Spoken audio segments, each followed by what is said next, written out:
Okay so बच्चों बिस्मिल्लाहिर्रहमानिर्रहीम और आज हम स्टार्ट कर रहे हैं फिजिबिलिटी ऑफ रिएक्शन के बारे में। तो फिजिबिलिटी ऑफ रिएक्शन के बारे में आपको कुछ पॉइंट्स याद होने चाहिए और वो पॉइंट में से पहला पॉइंट ये है आपके पास कि आपको याद रखना है कि बच्चों इफ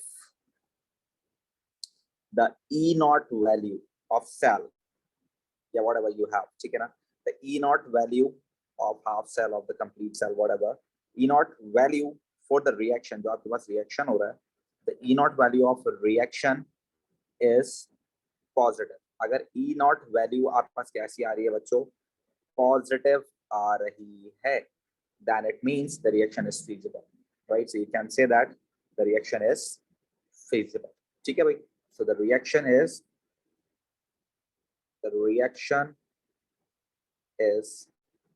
feasible। आपके पास रिएक्शन पॉसिबल है, रिएक्शन होगा और ज्यादा चांसेस हैं कि ज्यादा अच्छे से क्वेश्चन जो है आप सॉल्व, जो आपके पास जो रिएक्शन है ये हो जाएगा, ठीक है। But the E naught value, if the E naught value for the reaction is negative। अगर आपके पास कैसी आती है बच्चों, अगर आपके पास वैल्यू नेगेटिव आ रही है तो आप कहेंगे कि भाई ये रिएक्शन इतना नहीं होगा, ये फीजिबल नहीं है, ये मुश्किल से होगा, अगर आप कराओगे बहुत एनर्जी देना पड़ेगी आपको, ये बहुत सारे मामला आप इस तरह की बात कर सकते हैं। तो फीजिबल अगर हो सकता है इजीली, जैसे एक्सोथर्मिक रिएक्शंस होते हैं वो बड़े इजीली हो जाते हैं क्योंकि उसमें प्रोडक्ट की एनर्जी कम होती है तो एनर्जी रिलीज होती है खुद ब खुद और आराम से रिएक्शन हो जाता है। नॉर्मल टेम्परेचर्स पे भी रिएक्शन हो जाता है, नॉर्मल कंडीशंस पे भी रिएक्शन हो जाता है।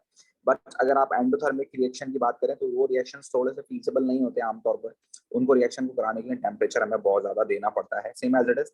फीजिबल रिएक्शन की अगर बात करें तो फीजिबल रिएक्शन जो कि इजीली रूम टेम्परेचर पे हो जाए, हमें ज्यादा मेहनत ना करना पड़े उसके लिए, फिजिबिलिटी उसको बोलते हैं, ठीक है। तो भाई अगर आपके पास ई नॉट की वैल्यू पॉजिटिव है तो वो रिएक्शन इजीली हो जाएगा, वो पॉसिबल रिएक्शन होगा, उसकी उसकी एक वर्थ होगी खुद की, वो रिएक्शन होने के लिए बना होगा।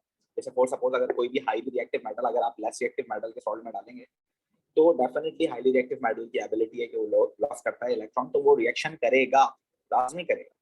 लेकिन अगर आप लेस रिएक्टिव को हाईली रिएक्टिव के सॉल्ट में डाल देंगे तो रिएक्शन फीजिबल ही नहीं है, हो ही नहीं सकता। अगर आप चाहते हैं कि रिएक्शन हो तो आपको कुछ एडिशनल काम करना पड़ेगा उसके अंदर, या तो आप कोई लेस रिएक्टिव सॉल्ट उसमें डालें ताकि रिएक्शन हो, ठीक है, या तो कुछ इस तरह की चेंजेस आप उसमें करें सेल में, तब जाके रिएक्शन पॉसिबल होगा, अदरवाइज रिएक्शन पॉसिबल नहीं होगा, ठीक है। तो इसकी पहले एग्जांपल हमारे पास क्या है कि हम क्या करने जा रहे हैं, हम लोग ये करने जा रहे हैं कि भाई रिएक्शन अगर आपके पास किस चीज का हो, आपके पास जिंक आयंस का हो। अब जिंक आयंस में आपके पास कुछ भी हो सकता है, zinc sulphate, zinc nitrate, whatever soluble salt of zinc, और उसके अंदर आप कॉपर इलेक्ट्रोड लगा दें, तो क्या पोटेंशियल डिफरेंस जनरेट होगा इस सेल में या नहीं होगा, ये एग्जामिनर आपसे पूछ रहा है, ठीक है ना। So here we can see this कि right now this is what zinc salt you have, ठीक है ना, and this is what copper electrode you have. तो एग्जामिनर आपसे कह रहा है कि अगर आपके पास कॉपर इलेक्ट्रोड है और आपको जिंक के सॉल्ट में डालते हैं तो क्या ये रिएक्शन फीजिबल होगा या नहीं। तो अगर आपको याद हो, मैंने आपको पीछे जो है कनेक्ट किया था प्रोसेस को, मैंने आपको ओ लेवल स्टेप से कनेक्ट किया था कि भाई हाईली रिएक्टिव हमेशा लेस रिएक्टिव को डिस्प्लेस कर देते हैं उसके सॉल्ट से। तो अगर उस कॉन्सेप्ट को भी अगर आप अप्लाई करते हो यहाँ पर, तो ये पॉसिबिलिटी आपको साफ नजर आ रही है कि copper is least reactive metal, so if you are putting them in zinc salt, so zinc is highly reactive metal, so it won't be going to have a reaction. तो फीजिबल रिएक्शन है ही नहीं भाई, मुझे साफ नजर आ रहा है क्योंकि मेरे पास इंफॉर्मेशन थोड़ी ज्यादा है ना, मेरे पास ओ लेवल्स की है, एसकी, तो सबकी इंफॉर्मेशन मेरे पास मिक्स है। आप लोग बहुत आगे निकल गए, आप A2 तक आ गए, तो बहुत सारी जो आपकी तारुफ यादें हैं वो काफी खस्ता हाल में, तो आपको अगर वो भी याद है तो क्या ही बात है, अच्छी बात है। तो ये तो मुझे साफ नजर आ रहा है कि भाई यहाँ मामला थोड़े से गड़बड़ है, यहाँ पर प्रोसेस होने में टाइम लगेगा और या होगा ही नहीं, तो ये फीजिबल रिएक्शन नहीं है, मुझे साफ नजर आ रहा है। लेकिन आप कैसे निकालोगे, अगर आप ऐसे नहीं निकाल सकते हो तो आप फिर कैसे निकालोगे, आप पहले इसको ई नॉट वैल्यू को निकालोगे, ई नॉट वैल्यू निकालने के बाद आप इसको सॉल्व करोगे। तो ई नॉट वैल्यू निकालने का तरीका क्या है, ई नॉट निकालने का तरीका यार ये, सबसे पहले आपने तो आइडेंटिफाई करना है कि भाई एग्जामिनर आपसे चाह क्या रहा है, एग्जामिनर आपसे क्या चाह रहा है कि ऑक्सीडेशन कहाँ हो, एग्जामिनर आपसे क्या चाह रहा है कि रिडक्शन कहाँ हो। तो आप देख सकते हैं एग्जामिनर आपसे कह रहा है बच्चों कि जिंक आयन है आपके पास और आपके पास कॉपर मेटल है, तो जाहिर सी बात जिंक का 3+ का तो चार्ज होता नहीं है, हमने ट्रांजिशन मेटल के स्टार्ट में पढ़ा था कि zinc can maximum form 1 ion which is 2+, तो इसके अलावा ये कोई आयन नहीं बना सकता, ना 3+ ना 1+। तो ये इसका मतलब ये है कि आयन से फर्दर किस में जा सकता है, मैक्सिमम वापस से मेटल में आ सकता है। वो ये चाहते हैं कि जो आपके पास जिंक है ये वापस से किस में जाए, जिंक मेटल में आ जाए, जिंक आयंस जो है वो जिंक मेटल में आ जाए, और जो कॉपर है वो मेटल है तो ये इसका क्या बना ले, आयंस बना ले। तो वो आप ये चाह रहा है। जब आपको ये बात नजर आ जाती है तो फिर आप इसको अपने पास लाजमी लाजमी इसको लिख ले। जब आप इसकी इक्वेशंस बना लेंगे तो आपको और ज्यादा ऑब्वियस हो जाएगा कि आप करने क्या जा रहे हैं और आप क्या कर रहे हैं। तो आप देखें, जिंक आइंस है आपके पास और एग्जामिनर आपसे चाहता है कि आप इसका जिंक मेटल बना लो, और आपके पास कॉपर मेटल है और एग्जामिनर आपसे चाहता है कि आप इसका कॉपर के आइंस बना लो। So you can see that zinc ions अगर जिंक मेटल बनेगा तो वो हमेशा कैसे बनेगा, वो वापस से ये जो इलेक्ट्रॉन इसने फॉर सपोज लॉस किए हुए वो उसको गेन करेगा, तब जाके ये वापस से बनेगा, और जब कॉपर जब इलेक्ट्रॉन लूज करेगा तो ये प्रोसेस होगा। तो ये आपके पास जर्नली एग्जामिनर आपसे चाह रहा है। ठीक है, इसके साथ साथ आपके पास क्या है, इसके साथ साथ इसकी वैल्यूज हैं जो कि आपको पता होनी चाहिए। एग्जामिनर चाहता है कि ये क्या हो, ये रिड्यूस्ड हो, decrement in the oxidation state, right, और वो ये चाहता है कि ये ऑक्सीडाइज्ड हो, the increment in the oxidation state. तो ये वो चाहता है आपसे। इसमें अभी हम वो बात नहीं कर रहे कि क्या होता है, मैं आपको ये बता रहा हूँ कि वो क्या चाहता है। ठीक है ना, वो ये चाहता है कि ये हो। एक्चुअल में क्या होता है, एक्चुअल में ये होता है कि जिसकी आपके पास ई नॉट वैल्यू बड़ी होती है वो हमेशा क्या होता है, रिड्यूस होता है। एक्चुअल में तो वो होता है। ठीक है ना, एक्चुअल में हमेशा क्या होता है, आपके पास जो हाईली रिएक्टिव मेटल होता है वो ऑक्सीडाइज होता है, वो लीस्ट रिएक्टिव को क्या करता है, रिड्यूस करता है। एक्चुअल में तो ये होता है, बट वो एक्चुअल की बात तो कर ही नहीं रहा ना, वो कह रहा है कि इसमें क्या हो, वो ये चाह रहा है आपसे, तो आप उसको आइडेंटिफाई करेंगे। तो भाई आपको पता है E naught of the cell किस तरह निकाली जाती है, E naught of the cell निकाली जाती है कि आप हमेशा हमेशा क्या करें, आप हमेशा रिडक्शन में से ऑक्सीडेशन माइनस करें हमेशा। एंड वी नो दैट कि अगर ये आपके पास रिडक्शन वाली वैल्यू, ये अगर इक्वेशन में लिखता तो डेटा बुकलेट में इसकी जो वैल्यू होती वो होती 0.76, और अगर मैं कॉपर वाली लिखता तो इसकी वैल्यू जो है डेटा बुकलेट में कितनी है, 0.34 वॉल्ट्स। ठीक है ना, तो अगर इन वैल्यूज को मैं यहाँ पुट करूँ तो ये चाह रहा है कि भाई नेगेटिव 0.76 में से हम 0.34 को माइनस कर दें तो मेरे पास जो वैल्यू आएगी ई नॉट की, बच्चों वो कितनी आएगी, ई नॉट की वैल्यू मेरे पास आएगी नेगेटिव 1.10 वोल्ट। और अगर वैल्यू नेगेटिव हो तो आप क्या बोलेंगे, reaction is not feasible. Is that clear बच्चों?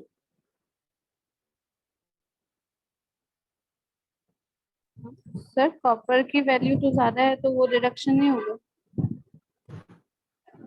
यही चीज मैंने आपको समझा दिया। मैं आपसे कह रहा हूं कि देखो, हमें पता है कि जो पॉजिटिव होता है वो हमेशा रिड्यूस होता है, ऐसी है ना, हमें ये बात पता है, जो पॉजिटिव होता है वो रिड्यूस होता है।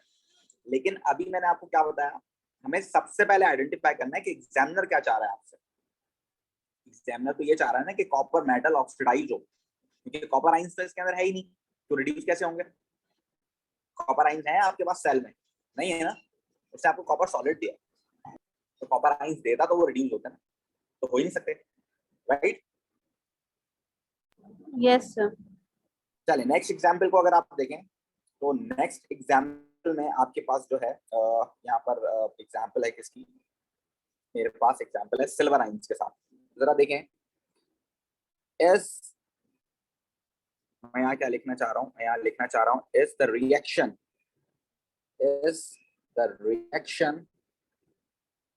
Of copper solid and silver ions aqueous, ये रिएक्शन क्या फीजिबल है या नहीं। तो देखो मुझे वैसे ही नजर आ रहा है कि ये रिएक्शन फीजिबल है क्योंकि silver is less reactive than copper, so if you put copper into the solution of silver ion so definitely copper is going to replace that, तो रिएक्शन पॉसिबल है, मुझे वैसे ही नजर आ रहा है। लेकिन फिर भी आप इन्हीं 3 स्टेप्स को फॉलो करो जो मैंने आपको बताया। आप सबसे पहले चेक करो एग्जामिनर क्या चाह रहा है। एग्जामिनर ये चाह रहा है कि कॉपर क्या बन जाए, कॉपर मेटल है तो डेफिनेटली आयंस बन जाएगा, और सिल्वर आपके पास क्या है, सिल्वर आयन है, तो वो ये चाहता है कि आप इसको वापस से मेटल में कन्वर्ट कर दो।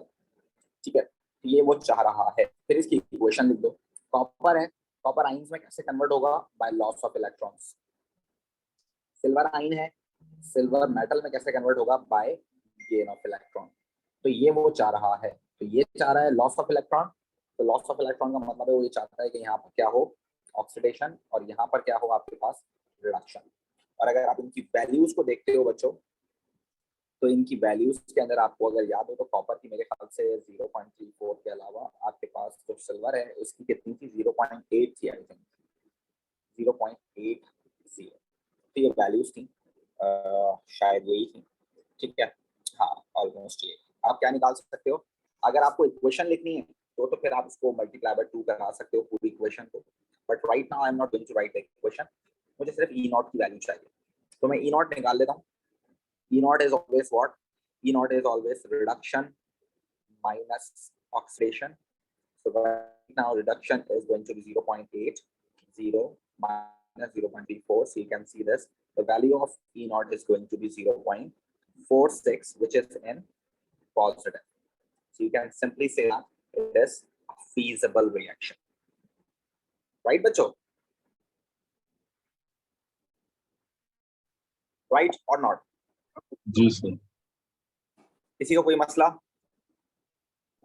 सर अगर हम ऐसे क्वेश्चन देख के बताना चाहें कि फिजिबल है तो नहीं है, वो आप कह रहे हो किस तरह से पता लगेगा?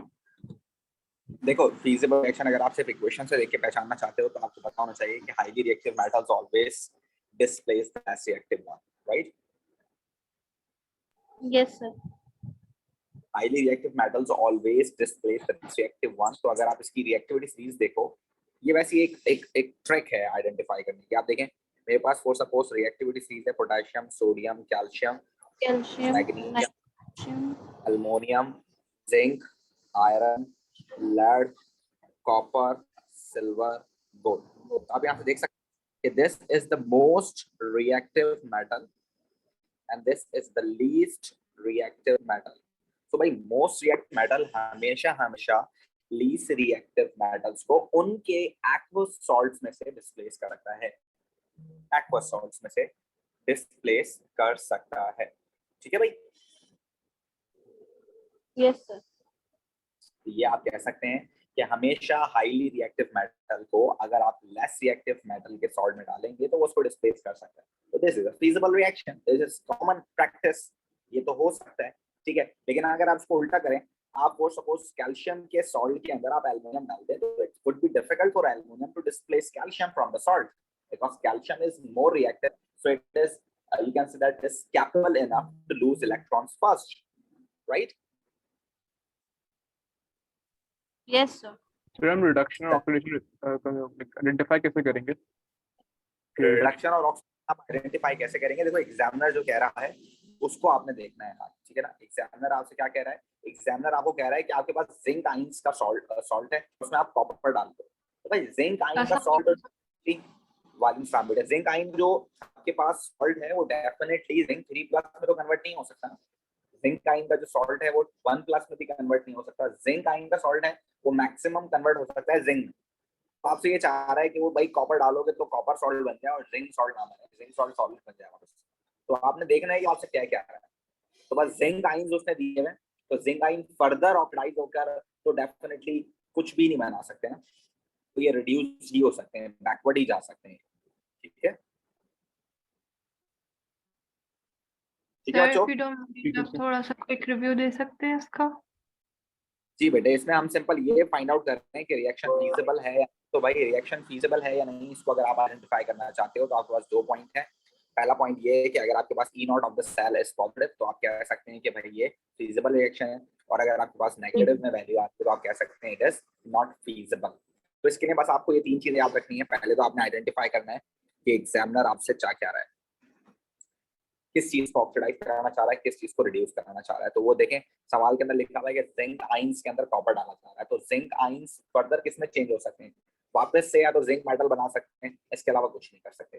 कॉपर मेटल आपने डाला तो कॉपर मेटल डेफिनेटली वो चाहता है कि ऑक्सीडाइज होकर कॉपर आयंस बनाए, तो वो इसमें ही जा सकता है, एक ही या तो आगे जा सकता है तो पीछे जा सकता है, ठीक है। तो आपने आइडेंटिफाई कर दिया। रॉड पे होगी, ऑक्सीडेशन रॉड पे होगी, इलेक्ट्रोड पे? वो तो हमें पता चलता है तब जब आपके पास क्या होता है, आपके पास वैल्यूज गिवन होती है। अभी वैल्यूज हमने नहीं दी, अभी हम नॉर्मल सेल की बात फाइंड आउट कर रहे हैं कि रिएक्शन फीजिबल है या नहीं। तो रिएक्शन फीजिबल है या नहीं तो इसको आइडेंटिफाई करने के लिए आपको देखना पड़ेगा एग्जामिनर क्या चाह रहा है। एग्जामिनर चाहता है कि कॉपर को मैं क्या करूं ऑक्सीडाइज, और जिंक को क्या करूं मैं रिड्यूस। मैंने इसकी इक्वेशन बनाई, इसकी वैल्यूज पुट करी ई नॉट की, और जब मैंने कैलकुलेट किया पता ये चला कि भाई ई नॉट की वैल्यू आ रही है नेगेटिव, क्योंकि जाहिर सी बात है जब आप कॉपर की और जिंक की बात करते हो तो कॉपर की वैल्यू बढ़ी है, तो कॉपर की वैल्यू बढ़ी है तो ई नॉट की वैल्यू जब बड़ी होती है तो आपके पास वो चीज रिड्यूस होती है। लेकिन एग्जामिनर चाह रहा है कि मैं इसको ऑक्सीडाइज कराऊं, तो भाई ऑक्सीडाइज हो ही नहीं सकता, ओके पॉसिबल ही नहीं है, तो ये ठीक है रिएक्शन फीजिबल। ठीक है, सर हम ये ठीक है देख के भी आइडेंटिफाई कर सकते हैं जो आपने बताया कि हाईली रिप्लेसेस लेस रिएक्टिव वो टू आसान लेस तरीका है, रिएक्टिव, वो उससे भी आसान तरीका है मतलब और एक छोटा तरीका है, राइट, उसको आप यूज कर सकते हैं। ठीक है, चले भाई, अब आपके पास आ जाता है next topic which is known as Nernst equation, जो कि बच्चों के लिए काफी एक टॉक्सिक इक्वेशन है, जो कि बच्चे परेशान रहते हैं इसको यूज करते हैं हमेशा। तो बच्चों आपने याद रखना है, सिंपल इज दिस, कि ये आपके पास जो है, ये आपके पास सिर्फ और सिर्फ उन सॉल्यूशंस के लिए हैं जो कि आपके पास नॉन स्टैंडर्ड सॉल्यूशंस होते हैं। स्टैंडर्ड सॉल्यूशन क्या होता है? स्टैंडर्ड सॉल्यूशन आपके पास होता है 1 मोलर। अगर आपको याद हो तो हमने जो जो सेल बनाया था, उस सेल के अंदर हमने स्टैंडर्ड सॉल्यूशन की बात की कि भाई हम हमेशा क्या लेंगे, 1 मोलर सॉल्यूशन लेंगे, यानी कि 1 मोल पर डेसीमीटर क्यूब, राइट? ऐसे ही बच्चों, यस सर। तो ये जब हम कोई सा भी सेल बना रहे थे, हमने रेफरेंस सेल बनाया, हमने इलेक्ट्रोड पोटेंशियल निकालने के लिए जो हाफ सेल बनाया, फिर हमने सेल पोटेंशियल निकालने के लिए जो आपके पास पूरा कंप्लीट प्रोसेस किया, तो वो सारी चीजें में हमने हमेशा हमेशा सॉल्यूशन की कंसंट्रेशन 1 मोल पर डेसीमीटर क्यूब ली। लेकिन अगर ऐसा हो आपके पास किसी सेल की जो सॉल्यूशन हो उसकी कंसंट्रेशन 1 मोलर ना हो, स्टैंडर्ड ना हो, तो फिर आप इंप्लीमेंट करते हैं नर्स्ड इक्वेशन। ठीक है भाई, E नॉट की वैल्यू निकालने के लिए। Alright, so you can say that nursed equation is applicable, it is applicable for non-standard solutions, for non-standard solutions। ये इक्वेशन किसके लिए है भाई? ये इक्वेशन है आपके पास non standard equation, not standard solutions के लिए, राइट बच्चों? अब इसकी तीन अलग so अलग तरह की आपको something that is equation, less than one mole or like not 1 mole exactly yes, वो ऊपर भी हो सकता है और नीचे भी हो सकता है। ठीक है, okay अब आपके पास देखें, आपके पास ये पॉसिबिलिटी है कि कंसंट्रेशन ज्यादा भी हो सकती है, कम भी हो सकती है, इन दोनों के लिए नर्स इक्वेशन एप्लीकेबल है। सीन ये है कि भाई तीन अलग अलग तरह की एप्लीकेशन जो है हम सिलेबस में और जो है वो एक्सेप्टेबल होती हैं, तो अलग अलग टीचर्स अलग अलग जो इक्वेशंस को फॉलो अप करते हैं। बट मुझे जो इक्वेशन आसान लगती है और जो मुझे लगता है कि आप लोग को भी इजीली आ जाएगी, आप सिर्फ और सिर्फ वही यूज करें। हर इक्वेशन के पीछे ना आप ये वाली इक्वेशन यूज करें, it is going to be easier for you. आप ये वाली इक्वेशन यूज करेंगे तो इंशाल्लाह आपको सारे प्रॉब्लम्स जो हैं आपके वो क्या हो जाएंगे, हल हो जाएंगे। ठीक है ना, ये सिंपल इक्वेशन है, इसको आप यूज करें। ऑलराइट बच्चों, इस इक्वेशन के अलावा कोई सी इक्वेशन को आप फॉलो अप ना करें, उसको यूज ना करें, सिर्फ इसको यूज करें। अब इसके अंदर कुछ चीजें हैं जिसके बारे में आप पता होना चाहिए कि क्या चीजें हैं, तो भाई देख लें। ये क्या है, ई की वैल्यू जो है आपके पास, एक्चुअली आप इस सेल की जो है पोटेंशियल निकाल लें, तो आप कह लें कि this is actually cell potential. ये आपके पास क्या है, सेल पोटेंशियल, जो सेल आपके पास अभी मौजूद है।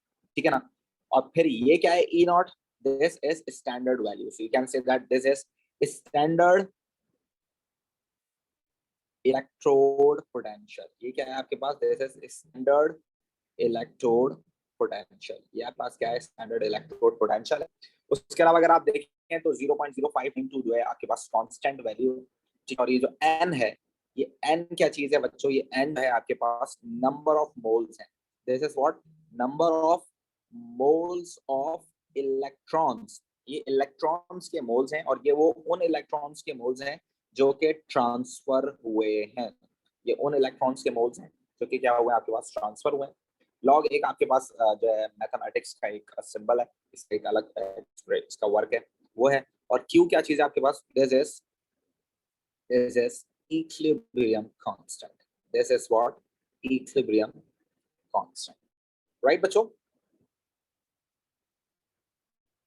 And we always know that कि equilibrium constant क्या होता है, this is actually the concentration of product over the concentration of reactant होता है। ये क्या होता है आपके पास, this is the concentration of product over concentration of reactant होता है। अब इस नर्स्ड इक्वेशन में आप तीन तरह की चीजें कर सकते हो। इस नर्स्ड इक्वेशन में आप तीन तरह की चीजें कर सकते हो, और पहली चीज आपके पास क्या है, पहली चीज आपके पास ये है कि अगर आपके पास सेम इलेक्ट्रोड्स हों, आपके पास क्या होगा, सेम इलेक्ट्रोड्स हों, तो भी आप फाइंड आउट कर सकते हो मामला। ठीक है ना, दूसरी बात क्या, अगर आपके पास क्या हो, डिफरेंट इलेक्ट्रोड्स हो, वो भी आप फाइंड आउट कर सकते हो। जो भी डिफरेंस आएगा पोटेंशियल डिफरेंस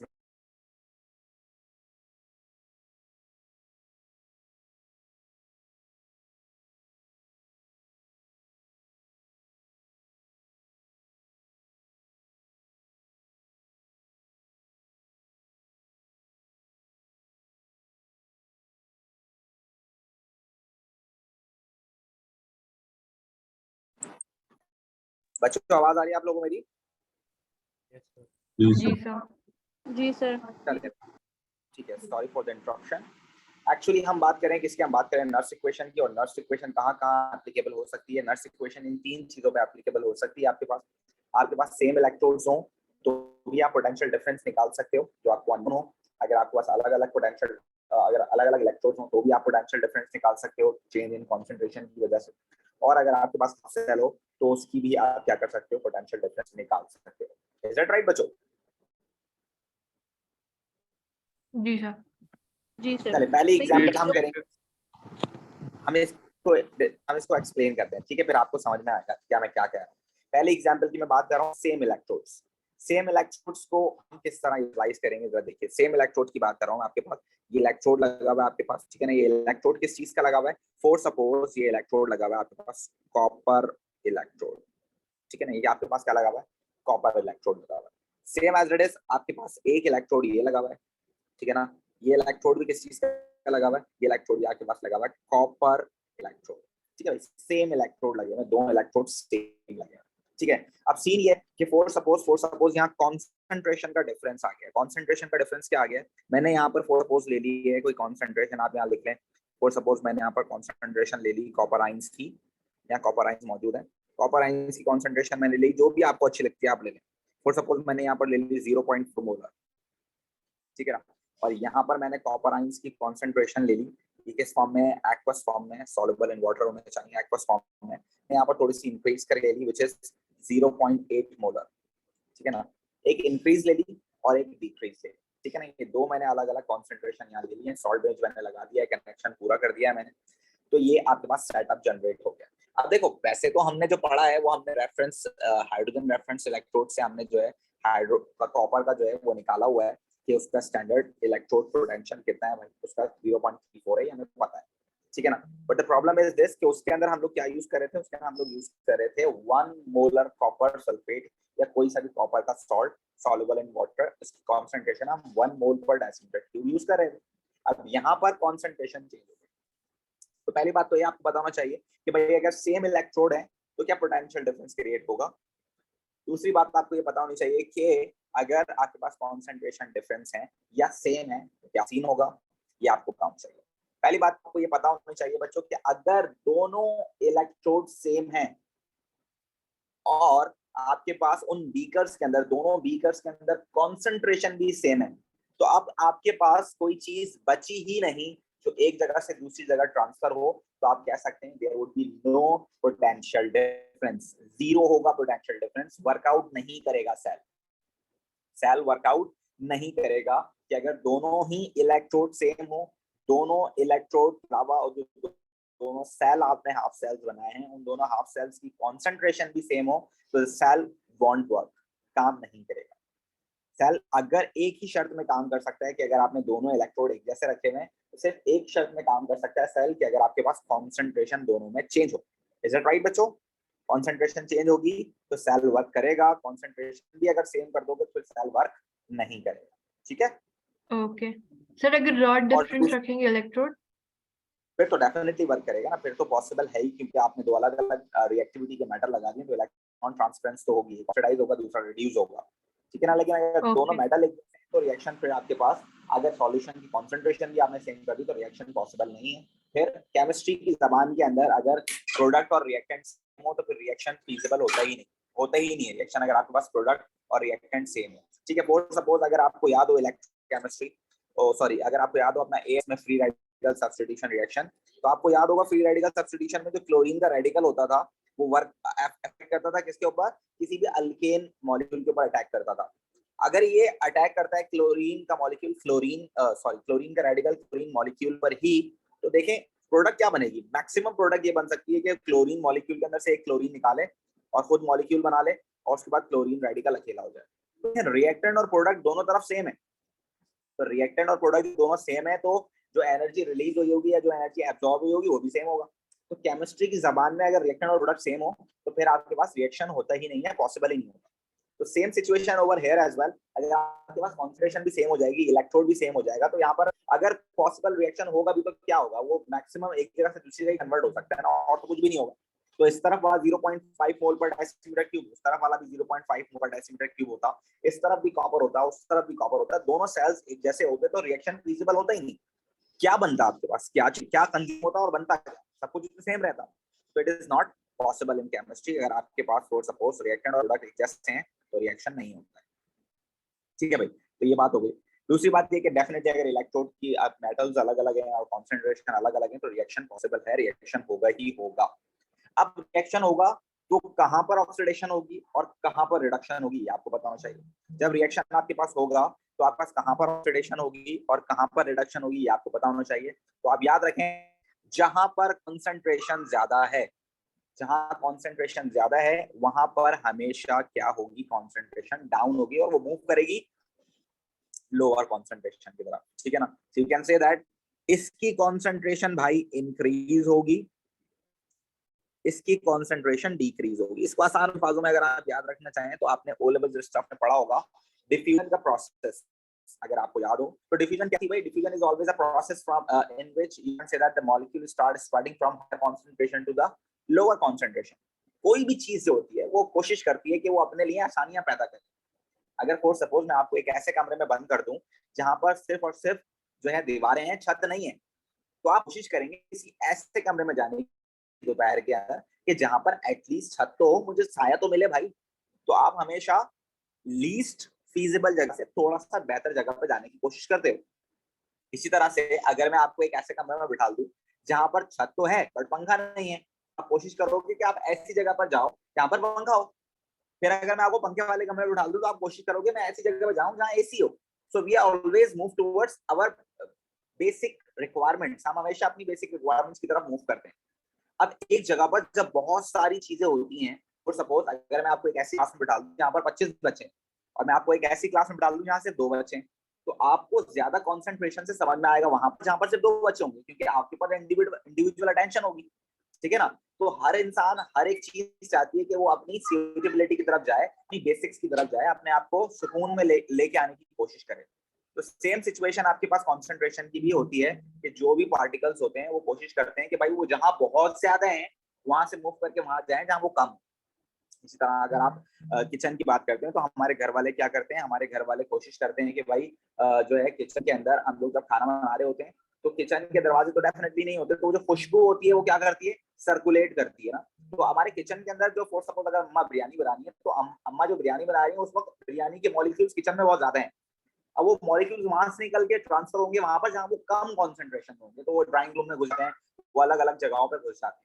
ऑलराइट, तो हमेशा पार्टिकल्स कोशिश करते हैं कि हायर कॉन्सेंट्रेशन से लोअर कॉन्सेंट्रेशन की तरफ जाने की कोशिश की जाए। तो यहाँ पर भी यही होगा कि हायर कॉन्सेंट्रेशन वाले पार्टिकल्स कोशिश करेंगे लोअर कॉन्सेंट्रेशन की तरफ जाएं, तो हायर कॉन्सेंट्रेशन डिक्रीज होगी और लोअर कॉन्सेंट्रेशन इंक्रीज होगी। इज दैट राइट बच्चों? जी सर।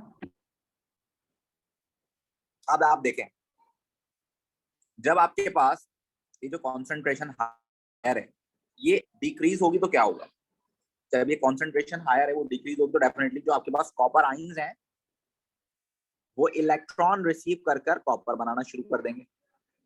ठीक है, और जो आपके पास यहाँ कॉपर मेटल है वो इलेक्ट्रॉन लूज कर कर क्या बनाना शुरू कर देगा, आपके पास copper ions. So you can say that जहां पर कॉन्सेंट्रेशन कम होगी, जहां पर कॉन्सेंट्रेशन कम होगी वहां पर, जैसे कॉन्सेंट्रेशन यहाँ पर क्या है 0.4 रखी है हमने, यहाँ कॉन्सेंट्रेशन हमने क्या रखी है 0.8 रखी है। ठीक है ना, तो बच्चों जहां कॉन्सेंट्रेशन कम होगी, जहां कॉन्सेंट्रेशन कम होगी वहां हमेशा क्या होगी आपके पास ऑक्सीडेशन, और जहां कॉन्सेंट्रेशन ज्यादा होगी वहां हमेशा क्या होगी आपके पास रिडक्शन। तो अगर मैं इसकी ओवरऑल इक्वेशन लिखने की कोशिश करूं बच्चों तो ओवरऑल इक्वेशन क्या होगी, ओवरऑल इक्वेशन इसकी ये होगी, आपके पास जो कॉपर आयंस हैं, कॉपर मेटल जो है वो कॉपर आयंस में कन्वर्ट हो रहा है लॉस ऑफ इलेक्ट्रॉन करके, और जो कॉपर आयंस हैं वो दूसरे वाले स्टेप में इलेक्ट्रॉन रिसीव करके कॉपर मेटल में कन्वर्ट हो रहे हैं। ठीक है ना। तो इलेक्ट्रॉन्स दोनों अपोजिट डायरेक्शंस में हैं, तो हमने इनको क्रॉस कर दिया।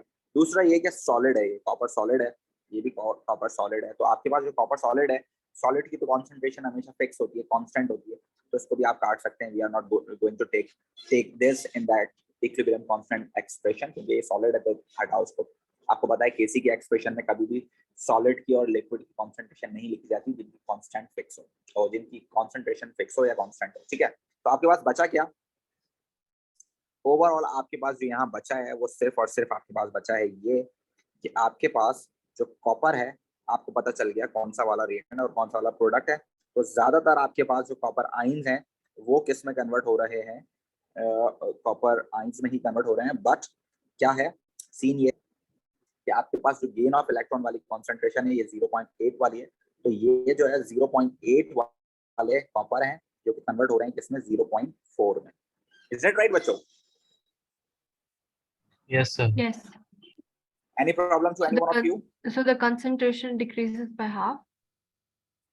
कॉन्सेंट्रेशन, वो देखो कॉन्सेंट्रेशन जब भी सेम हो जाएगी ना दोनों की कॉन्सेंट्रेशन, जैसे फॉर सपोज एक के अंदर से आपके पास आइंस जो है खत्म हो रही हैं और एक के अंदर आइंस बढ़ रहे हैं, तो जिसकी कॉन्सेंट्रेशन ज्यादा है वो कम होगी और जिसकी कॉन्सेंट्रेशन कम है उसकी ज्यादा होगी।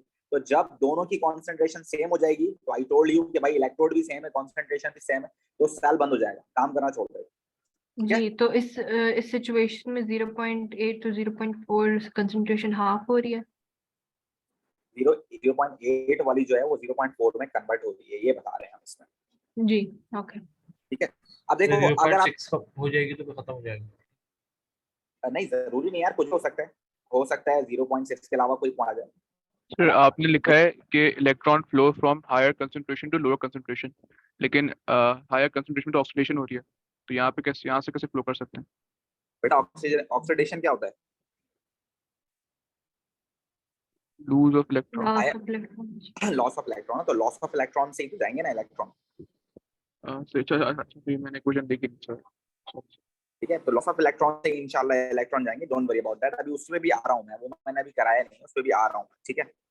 सो अभी हम इसकी बात कर रहे हैं किसकी? अभी हम बात कर रहे हैं कॉपर आइंस की चेंज की, ठीक है ना। उसके साथ साथ अगर आप देखें आपके पास जो इलेक्ट्रॉन ट्रांसफर होगा वो कहाँ से होगा? वो ऑक्सीडेशन से होगा, ठीक है ना। तो आप देखें जहां पर कॉन्सेंट्रेशन कम है वो कॉन्सेंट्रेशन बढ़कर कहाँ जा रही है? आपके पास वो कॉन्सेंट्रेशन बढ़कर दूसरे की तरफ जाना शुरू हो रही है। तो जहां ऑक्सीडेशन होगी लॉस ऑफ इलेक्ट्रॉन हमेशा वहां होगा। तो लॉस ऑफ इलेक्ट्रॉन इस वक्त कहाँ हो रहा है? लॉस ऑफ इलेक्ट्रॉन आपके पास अभी लेफ्ट हैंड साइड पर हो रहा है। लॉस ऑफ इलेक्ट्रॉन अगर लेफ्ट हैंड साइड पे हो रहा है तो लॉस ऑफ इलेक्ट्रॉन क्या होंगे? यहीं से होंगे, तो इसकी डायरेक्शन यूं जाएगी। सही है भाई? तो वही कह Yes, रहा हूँ, lower concentration to higher concentration जा रही है ना इलेक्ट्रॉन। यस, इलेक्ट्रॉन्स जा रहे हैं, बट कॉन्सेंट्रेशन तो जाहिर सी बात है ना, वो बढ़ रही है। तो लेकिन आपने यहाँ पे स्टेप 2 में लिखा है flow of electron occurs from higher com to lower com. कहाँ लिखा? अच्छा वो मैं इस पे आ रहा हूँ, उसमें मैंने कोई गलती लिख दी होगी तो मैं सही कर दूँ, ठीक है। अभी इस पे देखते हैं, ठीक है। अभी देखो ये बात हो गई, उसके बाद हम आगे चलते हैं। तो आपके पास क्या बात होती है? आपके पास मैं ई नॉट की वैल्यू असल में बताना चाह रहा हूँ। ई नॉट की वैल्यू सर, जी सर ये flow of electrons will always be from lower to higher, मतलब सबसे कम वाली कंसंट्रेशन पे हमेशा ऑक्सीडेशन होगी। जी हाँ, जो कम कॉन्सेंट्रेशन होगी वो आपके पास ऑक्सीडेशन होगी वहां पर, ताकि आइंस की कॉन्सेंट्रेशन वहां बढ़े। Okay, it always from oxidation to reduction, ठीक है भाई। तो आप ई नॉट की वैल्यू निकालेंगे बच्चों, तो आपके पास ऑक्सीडाइज क्या हो रहा है? कॉपर। रिड्यूस भी क्या हो रहा है? कॉपर। तो रिडक्शन भी कॉपर पे हो रही है, ऑक्सीडेशन भी कॉपर पे हो रही है। तो दोनों की वैल्यू आपके पास क्या है? 0.34। दोनों की वैल्यू आपके पास क्या है? 0.34। तो E naught of the cell क्या आ रही है इस वक्त बच्चों? 0. इट इज 0.00 वॉट्स, राइट बच्चों? Yes. ऐसी है ना, इसमें कोई Yes. मसला? यस सर, अब आप देखें आपके पास सारी चीजें आ गई हैं, आपके पास सारी चीजें आ गई हैं जो कि आप उस इक्वेशन में यूज कर सकते हो, नर्स इक्वेशन में, और उसके बाद आप क्या निकाल सकते हो? आप अब इस वक्त इस पोटेंशियल डिफरेंस कितना जनरेट हुआ है वो आप निकाल सकते हैं, ठीक है भाई। तो वैल्यू लगाएं, एक इक्वेशन लगाते हैं, चलें। E is equals to E naught of the cell minus 0.0592 over the number of moles of electrons log K या Q, ठीक है ना। Equilibrium constant. ठीक है, अब इसको हम सॉल्व करते हैं। इक्विलिब्रियम कांस्टेंट आपके पास देखें, प्रोडक्ट आपके पास क्या है, प्रोडक्ट आपके पास जो है वो आपके पास 0.4 वाली है और जो रिएक्टेंट है आपके पास 0.8 वाला है। तो हम इसको लिख सकते हैं कि आपके पास जो ई नॉट आया है वो कितना आया, एक तो 0 आ गया, 0 ठीक है ना, 0.0592 आपके पास कांस्टेंट है। नंबर ऑफ मोल्स कितने लॉस और कितने गेन हुए हैं भाई, 2, ठीक है। लॉग कॉन्सेंट्रेशन आपके पास प्रोडक्ट की कितनी है, प्रोडक्ट की कॉन्सेंट्रेशन आपके पास 0.4 है और रिएक्टेंट की कॉन्सेंट्रेशन आपके पास 0.8 है। इसको सॉल्व करेंगे और हमारे पास क्या आ जाएगा, आंसर आ जाएगा। सर ये बच्चों 2 कहाँ से आया, वो जो 2 इलेक्ट्रॉन्स है इक्वेशन में? यस, जितने इलेक्ट्रॉन लॉस Okay. और गेन हुए हैं वो नंबर ऑफ इलेक्ट्रॉन्स हैं लॉस्ट या ट्रांसफर, तो उसकी हमने बात करी, वो 2 आ गया यहाँ पे। फिर कितने मैंने इलेक्ट्रॉन्स चेंज, 0.8 को लिखा 0.0, 0.4 अपॉन 0.8 को लिखा। देखो ना, अब आपके पास प्रोडक्ट क्या है बेटे प्रोडक्ट तो आपके पास ये है ना, देखो, सही सही सही। और तो रिएक्टेंट आपके पास ये है। इक्वेशन सॉल्व करके पता लगेगा तो भी। यस, इसीलिए इक्वेशन पहले आपको सॉल्व करवाई, ठीक है। अब चेक करो बच्चों इसका आंसर कितना आ रहा है। कैलकुलेटर मेरे पास नहीं है, मैं मोबाइल से करूंगा, आप लोग करें जरा, आप चेक भी करें कि आपके पास आंसर कितना आ रहा है। मैं भी देख लेता हूँ एक बार।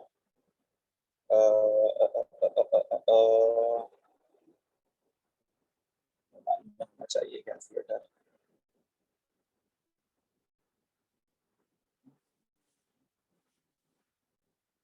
Yes, here it is. तो भाई आपके पास है -0.0592 और साथ में आपके पास है लॉग, और ये आपके पास है 0.4 ओवर 0.8। तो क्या आंसर आ रहा है देखो, 8.91 0.91 मल्टीप्लाई बाय into 10 -3। कितना आ रहा है आपके पास 0.017 आ रहा है मेरे पास, यही आ रहा है आप लोगों के पास? नो सर, नहीं सर 8.91 मल्टीप्लाई बाय 10। मेरे पास तो ये आ रहा है सर आई 0. गेस आपका मल्टीप्लाई बाय 10 जो मैंने सी सॉल्व हुआ होगा। हाँ मेरे पास ये आ रहा है 0.0, यही आ रहा है आप लोगों के पास, यही आ रहा है, यही आ रहा है बच्चों, तो मेरे पास 8.91 आ रहा है 8.91 आ रहा है। into मेरा 10 भी की पावर 8.9 -3। तो सेम मेरा भी इतना आ रहा है। अच्छा जी, दोबारा देख लेता हूँ भाई मैं। सर सॉल्व करेंगे तो 0.00891। अच्छा एक बार चेक कर सकते हैं दोबारा से, 0, ओह शायद मैंने ये मिस्टेक की है, एक minute, 0.0592592 over 2 and then log, mobile से काफी कैलकुलेशन मुश्किल होती है, log, और ये हो गया 0.4 over 0.8 और ये आ गया आपको हाँ 8.91 आ रहा है, बिल्कुल ये आ रहा है, यू आर एब्सोल्युटली राइट। तो मैंने शायद डिवाइड बाय 2 नहीं कराया था। ओके तो ये आपके पास आंसर आ रहा है 8.9 -3। अगर हम इसको पीछे करके लिखें तो इट वुड बी 0.0089, ऐसी है बच्चों, जी sir. Volts, this is the unit, right बच्चों? Yes sir. तो आप ये देख सकते हैं 0.0592 का लिखा हुआ डेटा बुकलेट। हाँ ये डेटा बुकलेट में गिवन होता है वैसे, लेकिन अगर आप याद कर लेते हैं बात है, क्विकली सॉल्व हो जाएगा आपके पास। आप डेटा बुकलेट तो मिलेगी नहीं ना हमें ठीक है। सर डाटा बुकलेट नहीं मिलेगी तो ई नॉट की वैल्यूज मिलेंगी ना? यस, वो आपके पास क्वेश्चन के नीचे गिवन होंगी, ठीक है। इसीलिए मैंने आप लोगों के जो ग्रुप है उसके अंदर मैंने फरवरी मार्च का पेपर जो है आप लोगों से शेयर किया था, आप उसको देखें तो आपके पास आपको आइडिया होगा कि किस तरह से वो हमें वैल्यूज देंगे। तो हर क्वेश्चन के नीचे एक टेबल बनाओ, वो पहले नहीं बनाओगा, आखिरी में बनाओ क्वेश्चन के एंड में, तो वहां पर आपको वैल्यूज गिवन होंगी, राइट बच्चों? जी सर। तो पीरियोडिक टेबल तो होगा ना? पीरियोडिक टेबल हाँ गिवन होगा।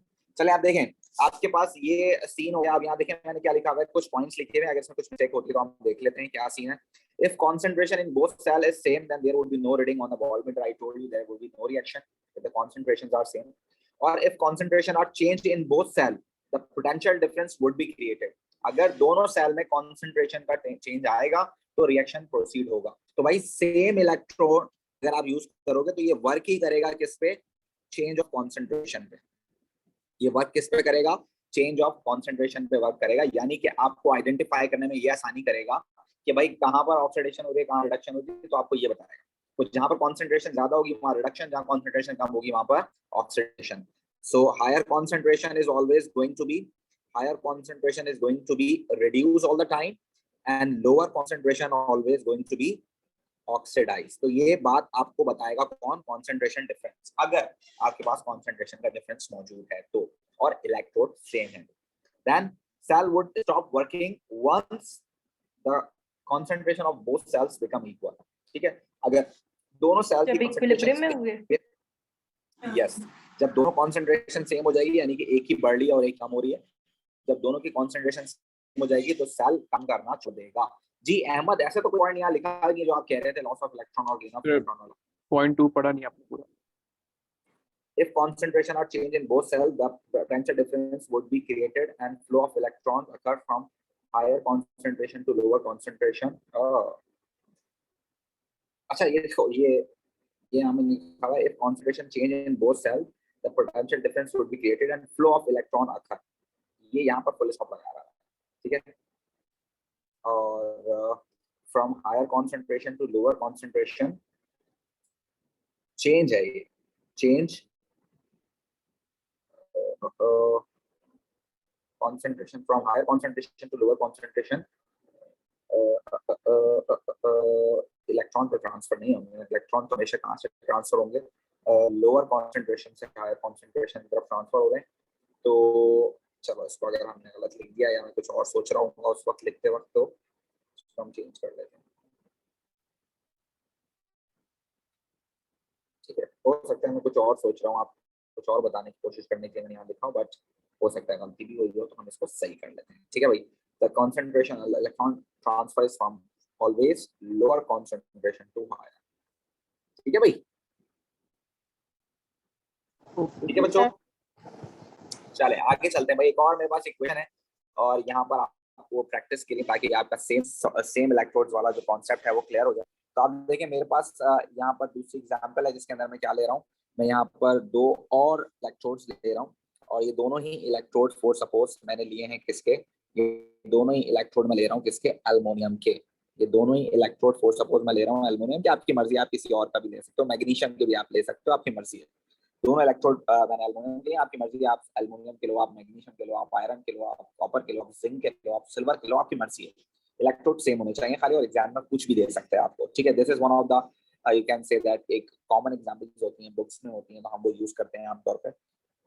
तो यहाँ पर फॉर सपोज आपके पास ये है और कॉन्सेंट्रेशन यहाँ पर किसकी है, एल्युमिनियम सॉल्ट की कॉन्सेंट्रेशन है।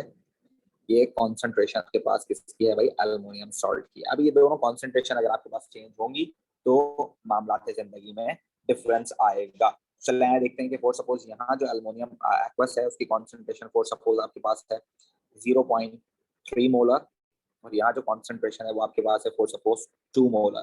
ठीक है ना, तो इस तरह अगर कॉन्सेंट्रेशन चेंज होती है तो आपके पास क्या होगा, आपको होना चाहिए। जी बेटे सर इसमें आयंस चेंज हो सकते हैं, लाइक एल्यूमिनियम +3 एक में लगा और दूसरे में एल्यूमिनियम का कोई दूसरा आयन यूज हो।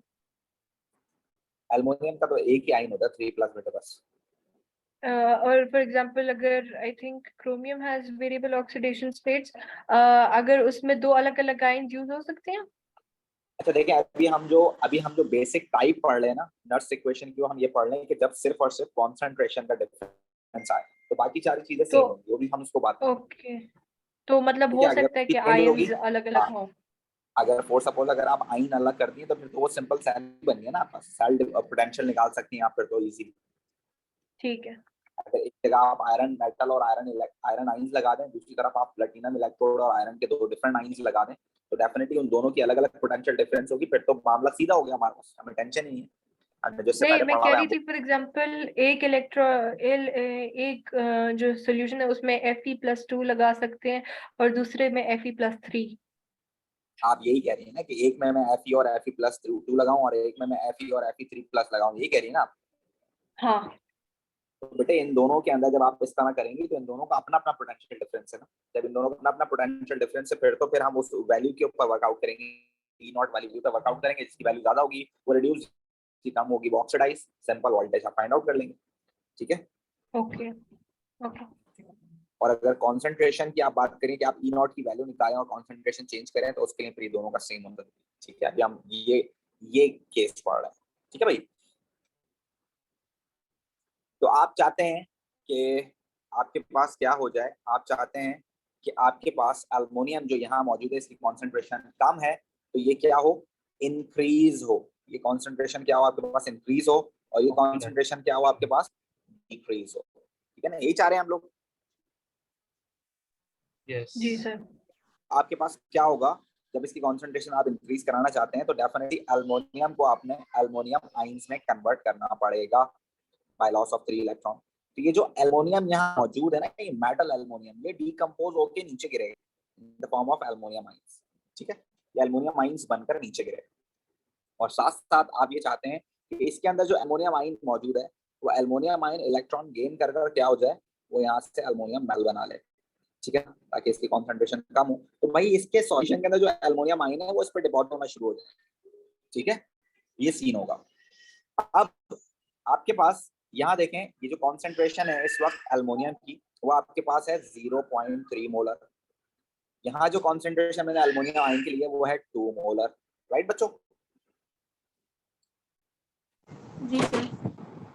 आप जब इन दोनों को इक्वेट करते हो तो आपके पास इक्वेशन बनेगी क्या, aluminium is going to be converted into aluminum ions by loss of 3 electron, और यहाँ पर हम लिख रहे हैं aluminum ions receive 3 electrons और converted into aluminum metal।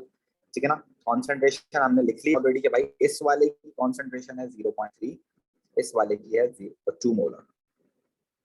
ठीक है भाई, तो ये हम ऑलरेडी लिख चुके हैं अपने पास। जब हम इसको इक्वेट करते हैं, तो इक्वेट करने के बाद हमें पता चलता है कि भाई ये एक तो आइंस सॉरी एक तो इलेक्ट्रॉन से इलेक्ट्रॉन गया, दूसरा एक सॉलिड की कॉन्सेंट्रेशन की बात नहीं की जाती, केसी की एक्सप्रेशन में तो ये गया। तो बचा क्या हमारे पास रिएक्टेंट में बचा एल्युमिनियम आयन जिसकी कॉन्सेंट्रेशन है 2 मोलर, और प्रोडक्ट में के बाद बचा एल्युमिनियम आयन जिसकी कॉन्सेंट्रेशन आपके पास कितनी है, 0.3 मोलर। राइट बच्चों, यस सर कुछ आ गया हमारे Yes, पास। sir. अब हम पुट कर सकते हैं E is equals to E naught minus 0.0592 over the number of electrons, और ये हो गया आपके पास log Q। ठीक है ना, अब E naught की वैल्यू अगेन 0 होगी, क्योंकि आपके पास ये जो इक्वेशन होती है एल्युमिनियम वाली, इसकी वैल्यू होती है ऑलमोस्ट 1.66 वोल्ट्स, तो दोनों की 1.66 वोल्ट्स है, तो ये अब एक जैसी वैल्यूज हैं। तो E naught आपके पास क्या हो जाएगा, E naught of the cell would be reduction minus oxidation and it would be 0.00 volt अगर आपके पास सेम इलेक्ट्रोड्स हैं।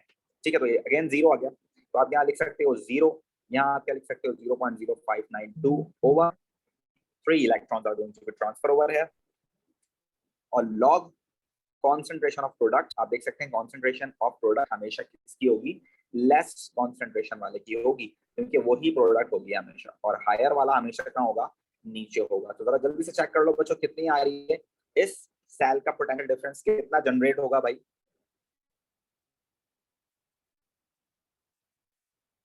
जल्दी से बच्चों, या मैं करूं,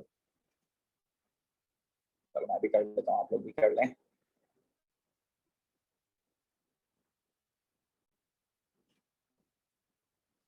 आपके पास है माइनस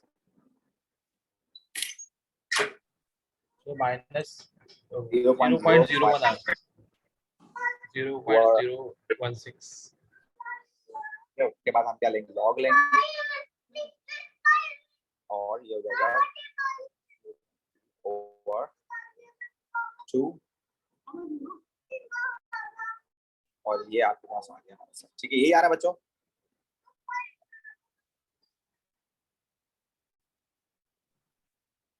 ये आंसर आ रहा है बच्चों, 0.16 ना। आप सबके पास यही आंसर आ रहा है एवरीवन। Yes sir. यस ये कितना हो गया आपके पास, 0.0162 volt. Alright everyone, yes yes sir. Sir चले भाई, बात समझ में आती है, यानी कि अगर सेम इलेक्ट्रोड हो तो आपने ये प्रोसीजर करना है। अब आपको बात समझ में आ गई होगी होपफुली, राइट? जी सर। चलें अब हम बात करते हैं डिफरेंट इलेक्ट्रोड्स की। सेकंड केस है हमारे पास, अगर आपके पास डिफरेंट इलेक्ट्रोड्स हो तो भाई डिफरेंट इलेक्ट्रोड्स होते हैं तो डेफिनेटली वी नो दैट कि वहां पर आपके पास पोटेंशियल डिफरेंस क्रिएट हो जाता है। और अगर आपके पास स्टैंडर्ड सॉल्यूशंस हैं 1 मोलर दोनों के हैं तो आपको पता है कि आपके पास जो है जो पोटेंशियल डिफरेंस आएगा वो कहलाएगा स्टैंडर्ड सेल पोटेंशियल, ठीक है ना। और वो हमारे लिए काफी आसान होता है उसको सॉल्व करना। हम मोलर सॉल्यूशन अगर 1 मोलर सॉल्यूशन हो तो हम इनकी स्टैंडर्ड पोटेंशियल की वैल्यूज ले सकते हैं, स्टैंडर्ड इलेक्ट्रोड पोटेंशियल्स की वैल्यू ले सकते हैं कहाँ से, पीरियोडिक से डेटा बुकलेट से, तो इजीली हम इस पर वर्कआउट कर सकते हैं। बट अगर एग्जामिनर क्या करते भाई, एग्जामिनर अगर इनके सेल की कॉन्सेंट्रेशन को चेंज कर दे तो फिर हमारे लिए उसको यूज करना सही नहीं होगा। उसको फाइंड आउट करने के लिए हम क्या यूज करते हैं, नर्स इक्वेशन यूज करते हैं। नर्स इक्वेशन हम यूज करते हैं तो सेम इलेक्ट्रोड के ऊपर भी वर्कआउट करेगी, पर उसके लिए कॉन्सेंट्रेशन का चेंज होना जरूरी है तो ये वर्कआउट करेंगे। अब जब डिफरेंट इलेक्ट्रोड हो जाएंगे तो भाई बात किस पे आएगी, बात आएगी ई नॉट वैल्यू के ऊपर, ठीक है ना। तो ई नॉट वैल्यू जिसकी चेंज होगी वही, अब जिसकी वैल्यू ज्यादा होगी वो रिड्यूस होगा, जिसकी वैल्यू कम होगी वो ऑक्सीडाइज होगा। यहाँ पर वही वाला कॉन्सेप्ट अप्लाई होगा। जब दो अलग अलग इलेक्ट्रोड आ गए तो अब ई नॉट की वैल्यू को देखा जाएगा ऑक्सीडेशन और रिडक्शन के लिए। जब इलेक्ट्रोड सेम पे तो हमने क्या यूज किया, हमने कॉन्सेंट्रेशन वाला पैटर्न यूज किया। जब इलेक्ट्रोड अलग अलग हो जाएंगे तो हम ई नॉट की वैल्यू यूज करेंगे ऑक्सीडेशन और रिडक्शन निकालने के लिए। तो ये पूरा सेटअप यहाँ पर ऑलरेडी लगा दिया मैंने। अब इसको अगर हम सॉल्व करते हैं तो सॉल्व करने के लिए आपके पास भाई एक कॉपर का और एक जिंक का, फोर सपोज अगर मैं यहाँ इलेक्ट्रोड लगा रहा हूँ, सबसे ज्यादा इस्तेमाल होता है कॉपर और जिंक वाला। तो फोर सपोज अगर ये कॉपर का इलेक्ट्रोड और कॉपर का सॉल्ट है और ये जिंक का इलेक्ट्रोड और जिंक का सॉल्ट है तो क्या सीन होने वाला है हमारे पास, देखें। ये आपके पास फोर सपोज कॉपर इलेक्ट्रोड है और ये फोर सपोज आपके पास कॉपर का सॉल्यूशन है। फोर सपोज ये आपके पास जिंक का इलेक्ट्रोड है और ये आपके पास क्या है, ये जिंक का सॉल्यूशन है, एक्वस सॉल्यूशन यानी कि सॉल्युबल इन वाटर। अब इनकी अगर कॉन्सेंट्रेशन डिफरेंट होती है तो आपके पास फिर आपको नर्स इक्वेशन लगाना पड़ेगी अगर इसकी स्टैंडर्ड सॉल्यूशन नहीं है, कॉन्सेंट्रेशन स्टैंडर्ड नहीं है तो, ठीक है। तो फॉर सपोज मैं यहाँ ले रहा हूँ कि इसकी कॉन्सेंट्रेशन आपके पास 2 मोलर है और इसकी कॉन्सेंट्रेशन मेरे पास 0.5 मोलर है। तो अब हरगिज ऐसा नहीं होगा कि जहाँ कॉन्सेंट्रेशन ज्यादा होगी वो रिड्यूस होगा, अब ऐसा नहीं होने वाला, ठीक है ना। जहाँ कॉन्सेंट्रेशन आपके पास ज्यादा होगी वो रिड्यूस होगा या ऑक्सीडाइज होगा, अब ये सीन नहीं होगा। सीन क्या होगा कि जिसकी इलेक्ट्रोड पोटेंशियल की वैल्यू ज्यादा होगी हमेशा वही रिड्यूस होगा। तो क्योंकि अलग अलग है तो हम इसको यूज कर सकते हैं फ्रॉम डेटा बुकलेट कि अगर आप कॉपर 2 आयंस की बात करें तो वो इलेक्ट्रॉन गेन कर कर आपके पास क्या बनाता है, कॉपर सॉलिड बनाता है और इसकी इलेक्ट्रॉन वोल्ट की जो वैल्यू, इसकी जो इलेक्ट्रोड पोटेंशियल की वैल्यू होती है वो होती है 0.34। कितनी होती है आपके पास, प्लस 3.34 वोल्ट इसकी जो है आपके पास क्या होती है, वैल्यू होती है, ठीक है। इसी तरह आपके पास अगर आप जिंक की बात करें तो जिंक आयंस जब इलेक्ट्रॉन गेन करता है तो वो जिंक मेटल बनाता है और इसकी जो वैल्यू होती है आपके पास होती है वो -0.76 वोल्ट। ये तो बार बार यूज कर करके याद होगी, ठीक है ना। अब अगर आप फाइंड आउट करना चाहें कि कहाँ ऑक्सीडेशन कहाँ रिडक्शन होगी तो भाई जिसकी वैल्यू ज्यादा है वहां पर रिडक्शन, जिसकी वैल्यू कम है वहां ऑक्सीडेशन, वही पुरानी वाली कहानी। तो इसकी वैल्यू ज्यादा है तो ये करेगा गेन ऑफ इलेक्ट्रॉन, तो इट वुड बी रिडक्शन, हमेशा रिडक्शन होगी। और यहाँ पर क्या होगी आपके पास, ऑक्सीडेशन, क्योंकि इसकी कम है। इज दैट राइट बच्चों? जी सर। हम इसको लिख सकते हैं कि भाई कॉपर आपके पास 2 इलेक्ट्रॉन गेन कर कर क्या बना लेगा, कॉपर मेटल, और जबकि जिंक आपके पास जो है 2 इलेक्ट्रॉन लॉस करके क्या बना लेगा, जिंक आयंस। तो हम इसको इक्वेट करेंगे तो भाई इलेक्ट्रॉन से इलेक्ट्रॉन क्या होगा आपके पास, कैंसिल। और अगर आप बात करें सॉलिड्स की तो भाई सॉलिड्स की जो कॉन्सेंट्रेशन होती हैं उसको हम यूज नहीं करते हैं जिसके अंदर केसी की एक्सप्रेशन के अंदर, तो हमें डेफिनेटली इसके सॉलिड्स को भी क्या करना पड़ेगा, काटना पड़ेगा। तो ये भी गए, तो बचा क्या हमारे पास बच्चों, खाली हमारे पास बचा कि कॉपर आयंस जो है वो एक्चुअली कन्वर्ट हो रहे हैं किसके अंदर, जिंक आयंस के अंदर। तो कॉपर की कॉन्सेंट्रेशन कितनी है हमारे पास, you can see this, copper की कॉन्सेंट्रेशन हमारे पास 2 मोलर है जबकि जिंक की कॉन्सेंट्रेशन हमारे पास 0.5 मोलर है, राइट? तो जी सर। Yes sir. अब हम क्या निकाल सकते हैं, E naught of the cell भी निकाल सकते हैं बच्चों। E naught of the cell की अगर आप बात करो तो E naught of the cell क्या होगी, E naught of the cell होगी आपके पास reduction minus oxidation, which is you can say that आपके पास है 0.34 minus 0.76, it would give you 1.10 volt, right बच्चों? Yes sir. अब हम क्या लगा सकते हैं, हम वो फॉर्मूला लगा सकते हैं नर्स्ट इक्वेशन वाला। तो ई निकालना है आपने, electrode potential of this cell where the concentrations are change. तो ई नॉट आपको यूज करना पड़ेगी -0.0592, कांस्टेंट वैल्यू यूज करना पड़ेगी, नंबर ऑफ इलेक्ट्रॉन लॉस यानी ट्रांसफर जो हुए वो निकालना पड़ेगा, और log concentration of zinc ion आपको ऊपर लिखना पड़ेगा क्योंकि वो प्रोडक्ट है, और कॉन्सेंट्रेशन ऑफ कॉपर आयन आपको नीचे रखना पड़ेगा क्योंकि वो रिएक्टेंट है। तो जरा देखिए आपके पास इलेक्ट्रॉन वोल्ट की वैल्यू आपके पास आ गई 1.10 minus 0.0592, number of moles transfer R 2, log concentration है आपके पास 0.5/2 है ना, राइट बच्चों?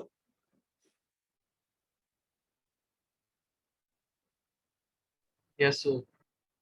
चलो भाई जल्दी से इसको सॉल्व करेंगे भाई। आपके पास आंसर आ गया 1.10 माइनस 0.0592 over 2 log, और यहाँ आ गया आपके पास 0.5/2, ये हो गया आपका आंसर 1.1178। ऐसे आ रहा है बच्चों 1.1178 yes sir. volts. Is that clear, every one of you? Yes sir. बात समझ में आती है everyone? Yes sir. Yes sir. चलो आगे चलें। एक और एग्जांपल है मेरे पास, यहाँ पर आप देख सकते हैं। उस एग्जांपल की बात करते हैं। ये थोड़ी सी एग्जांपल मजे की हो सकती है क्योंकि इसमें आपको सर जी बेटे। सर क्लास कब तक चलेगी? क्लास बस यार जब तक ये मैं टॉपिक एंड ना करा दूं। एंड इसमें कितना रहता है? Because I have a class in like 13 minutes for bio, कल एग्जाम है ना। ठीक है, अगर आपकी क्लास है तो आप ले लीजिएगा, बस ये थोड़ा बहुत ही रह गया, उसके बाद फिर आप रिकॉर्डिंग देख लेना, आप देखिए 10-15 मिनट जो भी बचे। ठीक है ठीक है। तो तो Faraday- इसमें ऑलमोस्ट कितना रहता है? ये ऑलमोस्ट आपके पास हो गया है। बस हाइड्रोजन फ्यूल सेल बताऊंगा इसके बाद, थर्ड इसकी केस के बाद, और फिर में हम बाकी जो है कल कर लेंगे इंशाल्लाह। ठीक है, एक छोटी सी बात। ओके चलें, अब आपके पास यहाँ 2 सेल मैंने दोबारा से लगा दिए हैं भाई। अब ये जो 2 सेल है मैं कुछ आपको इसमें सिखाने की कोशिश करूंगा, और इसमें सिखाने की कोशिश में क्या करूंगा कि अलग इलेक्ट्रॉन्स चेंज हो तो क्या सीन हो सकता है। तो भाई एक के अंदर मैंने लगा दिया मैग्नीशियम का इलेक्ट्रोड, और इसके अंदर मैंने लगा दिया मैग्नीशियम आयंस के सॉल्यूशन को, और इसकी कॉन्सेंट्रेशन मैंने फॉर सपोज कंसीडर कर ली है 0.3 मोलर। ठीक है, और यहाँ पर मैंने लगा दिया आपके पास एल्युमिनियम का इलेक्ट्रोड, और यहाँ मैंने लगा दिया एल्युमिनियम आयंस की कॉन्सेंट्रेशन मैंने यहाँ यूज कर दिया फॉर सपोज 0.8 मोलर। तो again the electrodes are different, the electrodes different होते हैं, तो we never consider the concentration for oxidation and reduction, we always consider for electrode potential। ठीक है ना। तो आप यहाँ क्या यूज करेंगे, अगर आप देखें यहाँ मैंने लिखा था change in concentration you need to find out, और यहाँ आप क्या यूज करेंगे, आप यहाँ यूज करेंगे इलेक्ट्रोड पोटेंशियल की वैल्यू। ठीक है ना, इलेक्ट्रोड पोटेंशियल इज यूज्ड। ठीक है, अगर आपके पास हायर वैल्यू है, हायर इलेक्ट्रोड पोटेंशियल वैल्यू है, तो इट वुड बी reduced, और अगर आपके पास लोअर इलेक्ट्रोड पोटेंशियल की वैल्यू है तो इट वुड बी ऑक्सीडाइज्ड। ठीक है भाई, ये आपने यहाँ यूज करना है क्योंकि इलेक्ट्रोड्स डिफरेंट है। तो आप बात कर सकते हैं यहाँ पर 2 अलग अलग इक्वेशंस की, और वी नो दैट ये 2 इक्वेशंस क्या है आपके पास। एक इक्वेशन होती है आपके पास मैग्नीशियम आयंस जब 2 इलेक्ट्रॉन रिसीव करेंगे तो आपके पास क्या बनाएंगे, वो आपके पास बनाएंगे वो मैग्नीशियम। ठीक है ना, वो क्या बनाएंगे आपके पास, तो आपके पास बनाएंगे मैग्नीशियम मेटल। इसी तरह से जब आप एल्युमिनियम की बात करें तो एल्युमिनियम जो है 3 इलेक्ट्रॉन रिसीव करके क्या बनाएगा आपके पास, aluminium metal. Is that right बच्चों? Yes sir. इन दोनों की वैल्यूज आपको जो है डेटा बुकलेट से मिल जाएंगी भाई। इसकी वैल्यू जो मैग्नीशियम वाले की वैल्यू है वो है -2.38 वोल्ट्स। इसकी वैल्यू आपके पास -2.38 वोल्ट, और इसकी वैल्यू अभी मैंने पीछे लिखी थी -1.66 वोल्ट्स। तो आप इसका ई नॉट भी निकाल सकते हैं इजीली। अगर आप इसका ई नॉट निकालेंगे तो ई नॉट क्या होता है, E naught of the cell is always minus oxidation. तो रिडक्शन किसमें होगी भाई, ये आपको बताना चाहिए। अब देखो 2 नेगेटिव वैल्यूज हैं, तो जब नेगेटिव होता है तो जो लीस्ट नेगेटिव होता है वो ऑक्सीडाइज होता है, क्योंकि जो ग्रेटर पॉजिटिव होता है वो हमेशा रिड्यूस होता है, जो लीस्ट नेगेटिव होता है वो हमेशा ऑक्सीडाइज होता है। तो यहाँ पर ये क्या होगा, रिड्यूस, और ये क्या होगा आपके पास, ऑक्सीडाइज। तो यू कैन से दैट कि कि ऑक्सीडेशन और रिडक्शन की वैल्यू अगर मैं लिखूं तो ये आपके पास लिखी जाएगी ऐसे कि magnesium loses electrons to become magnesium ion. और ये आसान अल्फाजों में अगर आप कहें तो ये कह सकते हैं magnesium is more reactive so definitely it is going to be oxidised, और aluminium being a less reactive one so it would reduced. Right बच्चों? Yes sir. Yes sir. But अगर आप इलेक्ट्रॉन्स को कैंसिल करना चाहते हो, ये चीज मैं इसलिए मैंने इसको यहाँ पर इंक्लूड किया ताकि आपको ये बात समझ में आए। अगर आप इलेक्ट्रॉन को कैंसिल आउट करना चाहते हो तो you must have the equal electron on both sides, so we multiply both equation by the alternate numbers। तो इसको मैं 3 से मल्टीप्लाई कराऊंगा, इसको मैं 2 से मल्टीप्लाई कराऊंगा, so it become right like this, 3 magnesium loses 6 electrons to become 3 magnesium ions, right? और 2 aluminums received 6 electrons to become 2 aluminum metal। ठीक है, तो अब इसको मैं क्या कर सकता हूँ, कैंसिल आउट कर सकता हूँ। सॉलिड की कॉन्सेंट्रेशन नहीं लिखी जाती, आप लिख सकते हैं कि aluminium is going to be changed into magnesium ions, right? Concentrations आपके पास हैं, एल्युमिनियम की कॉन्सेंट्रेशन है 0.8 मोलर और इसकी है 0.3 मोलर, राइट बच्चों? ई नॉट की वैल्यू निकाल सकते हो। Which one is going to be ji, reduced? Reduced आपके पास हुआ है ये, तो it is 1.66 और ये हो जाएगा माइनस 2.38। तो आपके पास ई नॉट की वैल्यू कितनी आ जाएगी, चेक करो बच्चों। 0.772 0.72 वोल्ट्स। ये आपके पास ई नॉट की वैल्यू भी आ गई भाई। ये आपके पास सब कुछ आपने रेडी कर लिया अपने लिए। अब आप लगा सकते हो वैल्यू ई, यानी कि electrode potential, potential difference of this cell by the change of concentrations कितनी होगी, उसके लिए हमें ई नॉट चाहिए होगा और स्टैंडर्ड इलेक्ट्रोड पोटेंशियल। और ये सेल है तो एक तरह से आप कह सकते हैं standard cell potential minus 0.0592 divide by the number of electrons transfer, और ये हो जाएगा आपके पास लॉग, ये आपके पास हो जाएगा प्रोडक्ट ओवर रिएक्टेंट। तो प्रोडक्ट आपके पास क्या है, कॉन्सेंट्रेशन ऑफ मैग्नीशियम आयंस। देखें ये आपको याद रखना है, द कोफिशिएंट, जब आप केसी की एक्सप्रेशन लिखते हो तो आपको याद होना चाहिए कि कोफिशिएंट क्या हो जाता है आपके पास, वो पावर बन जाता है। तो हियर इट शुड बी 3 और एल्युमिनियम आयंस की कॉन्सेंट्रेशन और इसकी जो आपके पास पावर होगी वो 2 बन जाएगी। This is the additional thing जो कि आपको पता होना चाहिए। सही है भाई बच्चों? Okay sir. जी सर। बस ये चाह रहा था कि मैं आपको ये भी बता दूं, तो ये इंपॉर्टेंट चीज है, मजे की चीज है, थोड़ा सा दिमाग लगाना पड़ता है इसके अंदर सॉल्व करते वक्त। तो ये मैंने आपको पूरा डिफाइन कर दिया। यहाँ पर नंबर ऑफ इलेक्ट्रॉन्स ट्रांसफर जो हुए हैं 6 हुए हैं, और ये हो गया आपके पास कॉन्सेंट्रेशन कॉन्सेंट्रेशन ऑफ मैग्नीशियम कितनी 0.3 और इसकी वैल्यू के ऊपर क्यूब, और ये है 0.8 और इसकी वैल्यू के ऊपर स्क्वायर। और ये आप इसको सॉल्व कर लो बच्चों, जल्दी से चेक करो कितना आंसर आ रहा है।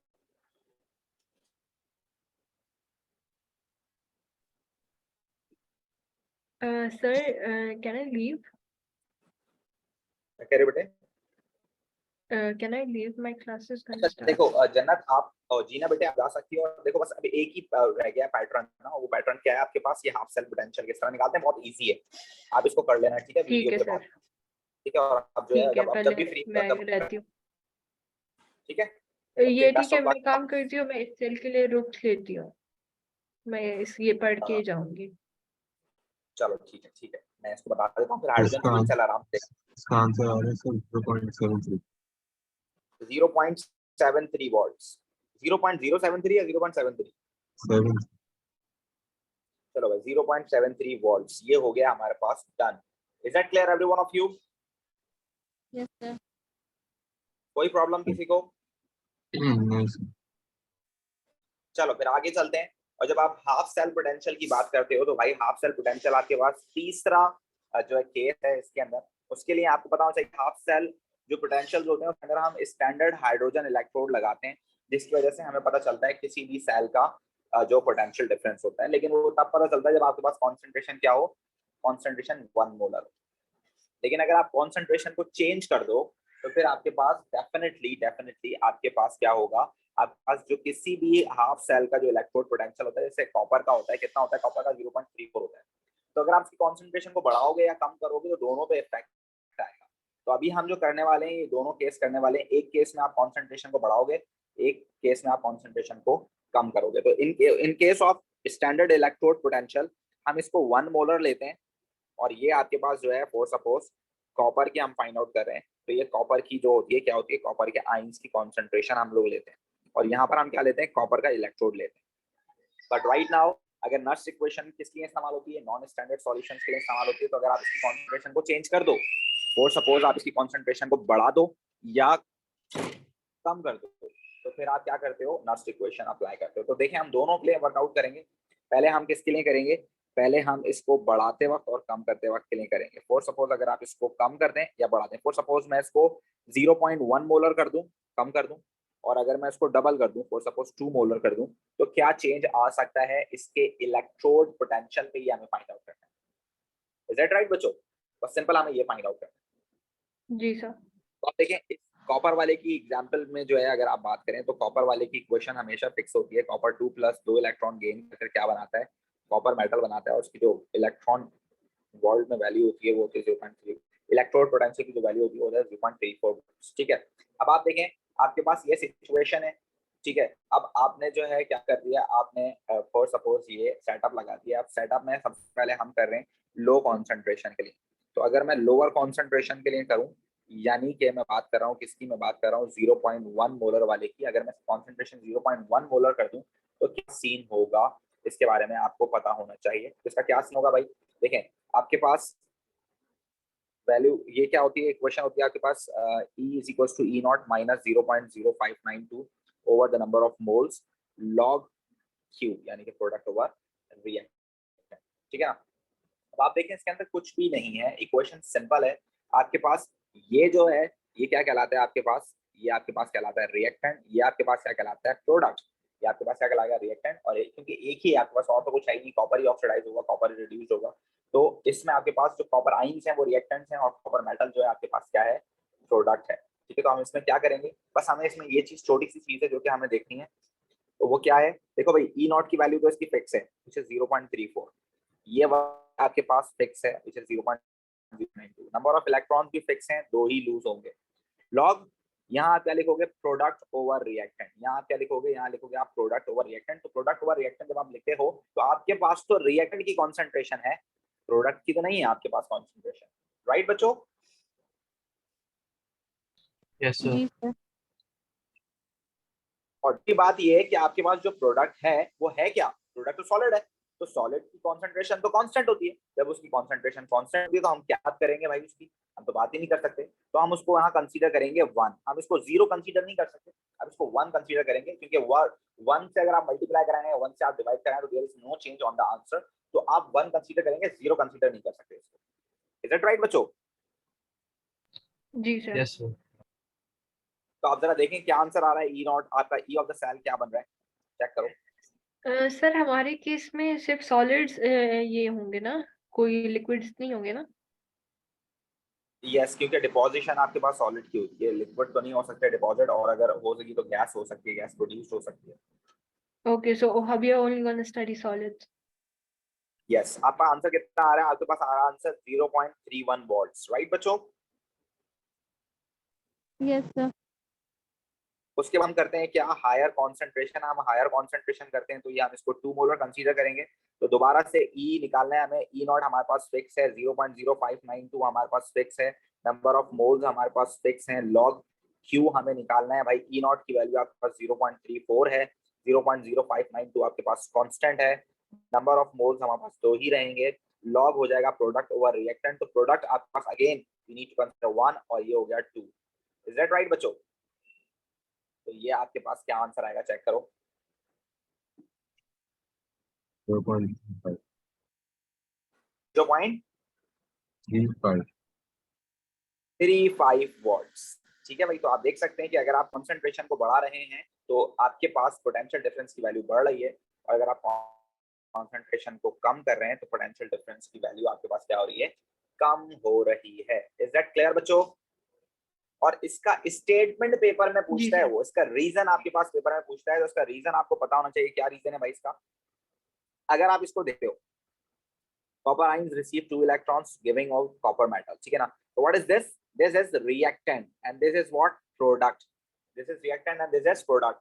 तो अगर आप इस कॉन्सेंट्रेशन को इंक्रीज करते हो तो भाई कौन सी साइड लाइटर हो जाएगी, आप आपके पास कौन सी साइड लाइटर हो जाएगी?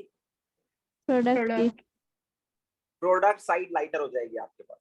अगर आप इस कॉन्सेंट्रेशन को बढ़ाते हो तो कॉन्सेंट्रेशन आपके पास जो प्रोडक्ट की होगी वो क्या हो जाएगी आपके पास? कम हो जाएगी। तो रिएक्शन फिर किस तरफ जाएगा? फॉरवर्ड। तो आपके पास और प्रोडक्ट बनेगी। और अगर आप फॉर सपोज कॉन्सेंट्रेशन किसकी बढ़ा दो बच्चों? प्रोडक्ट की बढ़ा दो, तो आपके पास रिएक्शन किस तरफ जाता है? रिएक्शन फिर रिएक्टेंट साइड पर जाएगा। Is that right? इस केस में क्या सीन जी है? सर। इसके अंदर ये सीन है कि आपने कॉन्सेंट्रेशन कम की है। आपने कॉन्सेंट्रेशन क्या किया? आपने कम की है। तो आप देखें, अगर आप इसकी कॉन्सेंट्रेशन कम करती हो रिएक्टेंट की, तो भी आपको पता है कि अगर आप रिएक्टेंट की कॉन्सेंट्रेशन कम करोगे तो रिएक्शन किस तरफ जाएगा बच्चों? रिएक्शन बैकवर्ड आ जाएगा, है ना? ऐसी है बच्चों? जी सर।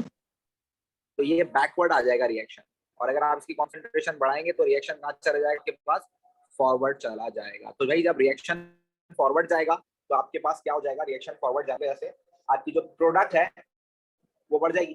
जब आपके पास प्रोडक्ट देगी तो प्रोडक्ट की जो है आपके पास जो वैल्यू तो वन ही है, प्रोडक्ट तो चेंज ही नहीं हो रही है ना? तो आपकी नीचे वाली जो वैल्यू है, डिनोमिनेटर की जो वैल्यू है वो चेंज हो रही है। उस डिनोमिनेटर की वैल्यू की चेंज होने की वजह से आपके पास ई जो है चेंज हो रहा है। तो कीप इट रिमेंबर, आप रिएक्टेंट की कॉन्सेंट्रेशन बढ़ाओगे तो रिएक्शन फॉरवर्ड और ज्यादा प्रोडक्ट बनेगी, और अगर आप कॉन्सेंट्रेशन रिएक्टेंट की कम कर दोगे तो रिएक्शन वापस बैकवर्ड हो जाएगा, जिसकी वजह से आपके पास जो है कॉन्सेंट्रेशन कम हो जाएगी रिएक्टेंट। तो इसको statement is that clear up to all of you? Statement में कैसे लिखेंगे कि वो इलेक्ट्रो से पूछेगा ना, इसके अंदर 0.35 वोल्ट से? हाँ, आप उसको इन टर्म्स ऑफ केसी ही लिखोगे, आप in terms of this factor ही लिखोगे। अगर आप कॉन्सेंट्रेशन ऑफ रिएक्टेंट कम करते हो तो रिएक्शन बैकवर्ड आ जाएगा, अगर आप कॉन्सेंट्रेशन ऑफ रिएक्टेंट बढ़ाओगे तो रिएक्शन चला जाएगा फॉरवर्ड चला जाएगा। तो अगर आप कॉन्सेंट्रेशन कम करोगे तो रिएक्शन कहाँ आएगा? बैकवर्ड आएगा। तो आप जब बैकवर्ड आएगा तो आपके पास रिएक्टेंट की कॉन्सेंट्रेशन कम होगी। जब रिएक्टेंट की कॉन्सेंट्रेशन कम होगी तो आपके पास डिनोमिनेटर की वैल्यू कम हो जाएगी। जब डिनोमिनेटर की वैल्यू कम हो जाएगी तो आंसर भी कम हो जाएगा। ठीक है भाई? Okay sir. ठीक है बच्चों, आगे बढ़ें। हमारे जी। पास एक और है, इसके अंदर आपने जो है जिंक की कॉन्सेंट्रेशन लेनी है। तो यहाँ हमने जो है जिंक इलेक्ट्रोड लेना है, और यहाँ मैंने जो है जिंक आयन की कॉन्सेंट्रेशन लेनी है। तो एक बार लोअर कॉन्सेंट्रेशन के लिए करेंगे, एक मिनट बेटे जा रहे हैं। एक बार आप लोअर कॉन्सेंट्रेशन के लिए करेंगे और लोअर कॉन्सेंट्रेशन आप सपोज करेंगे 0.2 मोलर, और एक बार आप इसको जो है हायर कॉन्सेंट्रेशन के लिए सपोज करेंगे, और हायर कॉन्सेंट्रेशन में आप जो है सपोज करेंगे इसको 3 मोलर। इज दैट राइट बच्चों? इसको आप खुद ही सॉल्व कर लीजिएगा, सिंपल है, बहुत सिंपल।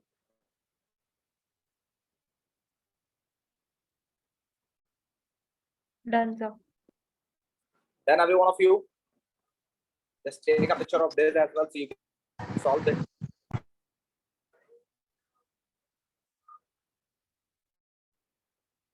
ये सॉल्व करना है आपको, ठीक है भाई? जी सर। करें तो आप यहाँ कुछ कंक्लूजन्स हम लिख लेते हैं ताकि हमारा जो हमने पढ़ लिया है अब तक उसको हम समराइज कर लें। तो हम यहाँ लिख सकते हैं, पहली बात, if the electrodes are same, if the electrodes are same, if the electrodes are same, then the concentration of solution will decide oxidation and reduction. ठीक है ना? Then we use concentration to decide oxidation and reduction in the cells. Right, बच्चों? Yes sir. And if electrodes are different, if the electrodes are different, अगर आपके पास electrodes कैसे हैं? Different हैं, फिर हम क्या यूज करेंगे? Then electrode potential. yes, then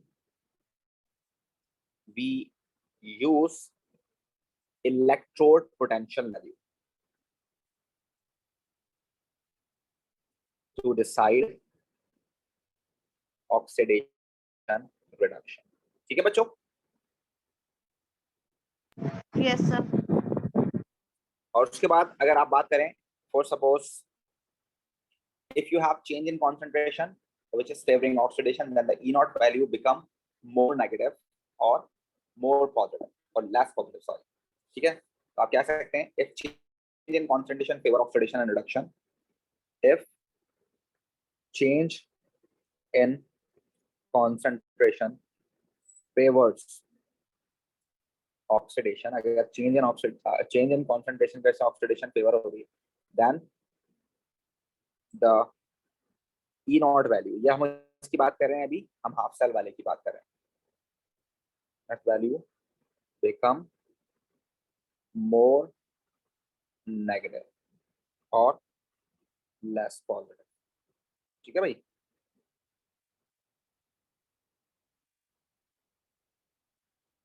और क्या लिखोगे उसके बाद, if change in concentration favours reduction, अगर रिडक्शन आपके पास हो रही है तो आपके पास क्या होगा, then the E naught value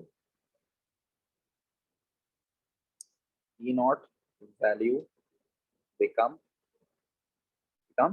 more positive or less negative, right? These both are for half cells.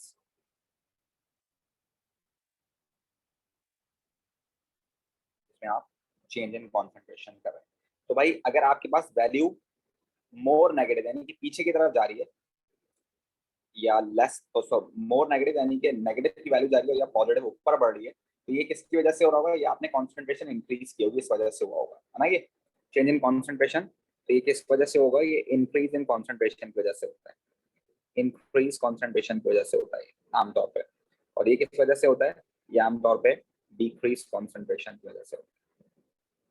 Alright बच्चों, क्लियर हो गया? जी सर। सर दो जगह पे हम लोग रिडक्शन और ऑक्सीडेशन ई नॉट की वैल्यू से लिखें, फिजिबिलिटी के अंदर, और ये सब दोनों जगह सेम इलेक्ट्रोड। यार हर जगह ही हम लोग ई नॉट की वैल्यू से यूज करें ना, अगर आपने शुरू से ही अपना लेक्चर देखा है तो हम हर जगह यूज करें, कहाँ पर हम हर जगह यूज कर रहे हैं, किससे, ई नॉट की वैल्यू से। बस अब जब हमने यहाँ पर कॉन्सेंट्रेशन डिफरेंस देख लिया है, तो अगर दोनों सेल सेम है और कॉन्सेंट्रेशन डिफरेंट है, तो फिर आप कॉन्सेंट्रेशन यूज करते हो आइडेंटिफाई करने के लिए कि ऑक्सीडेशन हो रही है या रिडक्शन। बाकी तो हर जगह ही हम क्या ई नॉट की वैल्यू से फाइंड आउट कर रहे हैं। सर वो एक फिजिबिलिटी के अंदर भी हमने खुद आइडेंटिफाई करना था। फिजिबिलिटी के अंदर तो हमने ये देखा ना कि एग्जामिनर हमसे क्या चाह रहा है, उसके अंदर तो हमने कॉन्सेंट्रेशन को देखे, ओके ओके। उसके अंदर तो हमने देखा कि एग्जामिनर हमसे क्या चाह रहा है। अगर वो उल्टा चाह रहा है तो हम उल्टा रख रहे हैं, सीधा चाह रहा है तो हम सीधा रख रहे हैं, है ना। अगर आप सेकंड वाले एग्जांपल देखते हो फिजिबिलिटी की, तो हमने दोबारा से ई नॉट की वैल्यू से ही देखा, अगर आप देखें सेकंड वाले के अंदर, है ना। तो डिपेंड करता है एग्जामिनर हमसे क्या चाह रहा है। ठीक है, यस सर, थैंक यू। चलिए ये आगे आपके पास लास्ट चीज, जो कि आज की हम लास्ट चीज करेंगे, 9 बजे मेरी क्लास है, क्वेरी सेशन मैंने बच्चों का रखा है, उसके अंदर उनकी प्रॉब्लम्स को दूर करना है, काफी सारे बच्चों की।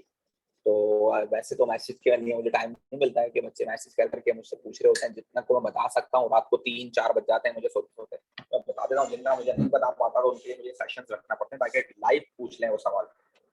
आप लोगों का मसला ये है कि आप लोग काम हो, वो बच्चे ज्यादा हैं, आप लोगों को मैं पर्सनली भी जवाब देता हूँ, तो उनके लिए जवाब देने के लिए मुझे टाइम चाहिए था। तो इसकी मैंने क्लास रखी है 9 बजे इंशाल्लाह उनकी क्लास है, तो उससे पहले पहले हमें जो है ये हमें वाइंड अप करना है। तो this is one of the cell बच्चों, जो कि आपके पास क्या है, आपके पास हाइड्रोजन फ्यूल सेल है, जो कि आपको इस्तेमाल करना चाहिए आजकल के दौर में, जब हम कार्बन डाइऑक्साइड को इतना एक्सेसिवली प्रोड्यूस करते हैं, जिसकी वजह से ग्लोबल वार्मिंग बहुत ज्यादा बढ़ गई है। तो हमें चाहिए कि हम इस तरह की फ्यूल सेल स्टार्ट करें, यूज करें, जिसकी वजह से आपके पास क्या हो सके, आपके पास जो इस दुनिया का जो टेम्परेचर है वो एटलीस्ट कम हो सके, तो उसको हम इसके लिए यूज करते हैं। ठीक है भाई, तो ये कहानी है जो कि आपको इसके बारे में पता होनी चाहिए।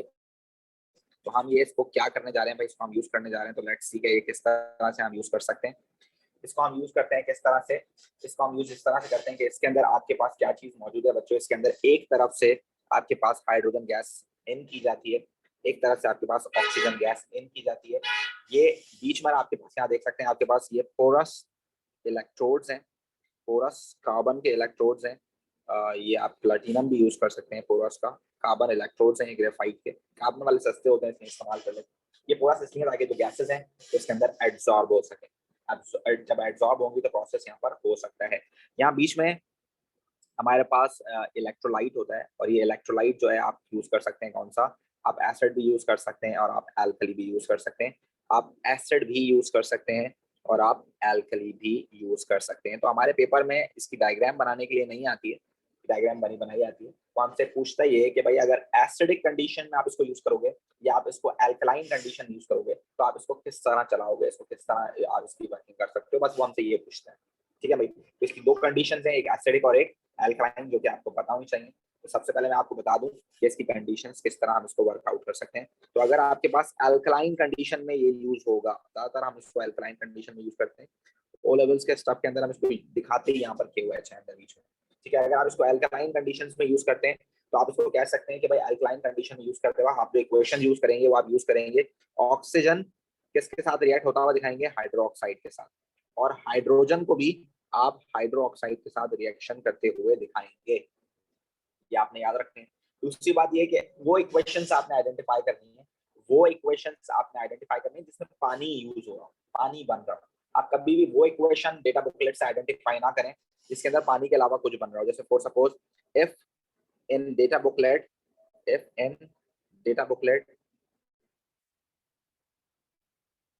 equation shows the formation of H2O2, तो वो इस्तेमाल ना करें। या फॉर सपोज HO2O दिखा रहा है आपको, तो अगर इस तरह की कुछ चीजें फॉर्मेशन हो रही हैं तो do not use this, do not use such equations, ठीक है भाई। इक्वेशन सिर्फ वो यूज करें जिसके अंदर आपके पास वाटर बन रहा हो या कुछ इस तरह की कोई चीज, ठीक है भाई बच्चों, ठीक है। तो आप देखेंगे कि हमारी डेटा बुकलेट में एक इक्वेशन है जो कि कुछ इस तरह से कि आपके पास ऑक्सीजन जब आपके पास वाटर मॉलिक्यूल के साथ रिएक्ट करती है तो आपके पास 4 इलेक्ट्रॉन्स गेन करने के बाद हाइड्रो ऑक्साइड बनाती है। तो आप देख सकते हैं इस इक्वेशन के अंदर क्या चीज मौजूद है, ऑक्सीजन और हाइड्रो ऑक्साइड के अलावा कोई चीज मौजूद है, तो वो क्या मौजूद है, सिर्फ और सिर्फ वाटर मॉलिक्यूल, इसके अलावा कुछ भी नहीं है। सो यू कैन यूज दिस। और इसका जो आपके पास पोटेंशियल डिफरेंस होगा वो आप देखेंगे कि ये होता है 0.40 वोल्ट्स। इस इक्वेशन का जो पोटेंशियल डिफरेंस है वो 0.40 वोल्ट्स है। इसके अलावा मैंने हाइड्रोजन वाली गैस जो है मैंने इक्वेशन लिखी तो उसके अंदर वाटर मॉलिक्यूल्स जो है भाई 2 इलेक्ट्रॉन एक्सेप्ट करने के बाद किस में टूट रहा है, हाइड्रोजन गैस में और हाइड्रो ऑक्साइड आयंस के अंदर। तो आप देखें इसके अंदर भी हाइड्रोजन, हाइड्रो ऑक्साइड और वाटर मॉलिक्यूल, इसके अलावा कुछ भी मौजूद है।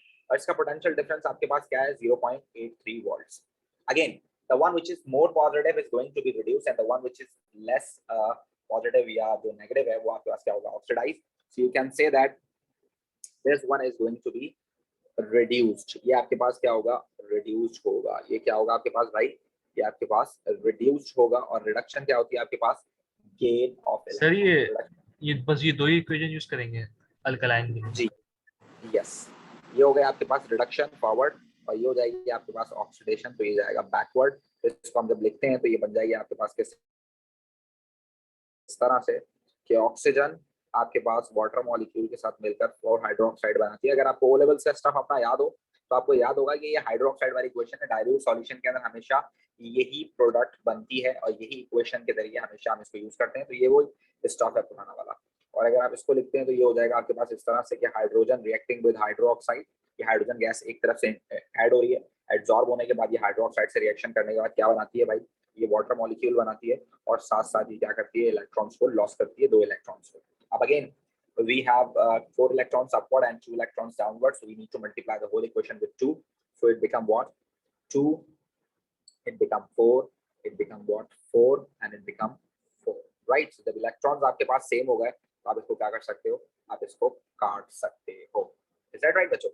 हाइड्रोक्साइड भी दोनों तरफ है तो उसको भी काट दें। तो बचा क्या आपके पास बचा 2 हाइड्रोजन के मॉलिक्यूल जब एक ऑक्सीजन के मॉलिक्यूल से मिलते हैं तो देखें 4 मॉलिक्यूल्स इधर हैं और 2 इधर हैं, तो 2 से 2 कट जाएंगे, आपके पास कितने बचेंगे, 2 वाटर के मॉलिक्यूल्स बचेंगे।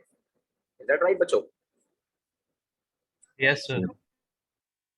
और उसके बाद आपके पास E naught of the cell क्या हो जाएगा, आपके पास E naught of the cell हो जाएगा रिडक्शन माइनस ऑक्सीडेशन। तो रिडक्शन आपके पास ये ऊपर, तो ये हो जाएगा 0.4 माइनस 0.831। तो आंसर कितना आ जाएगा आपके पास, ये हो जाएगा मेरे ख्याल से 1.231।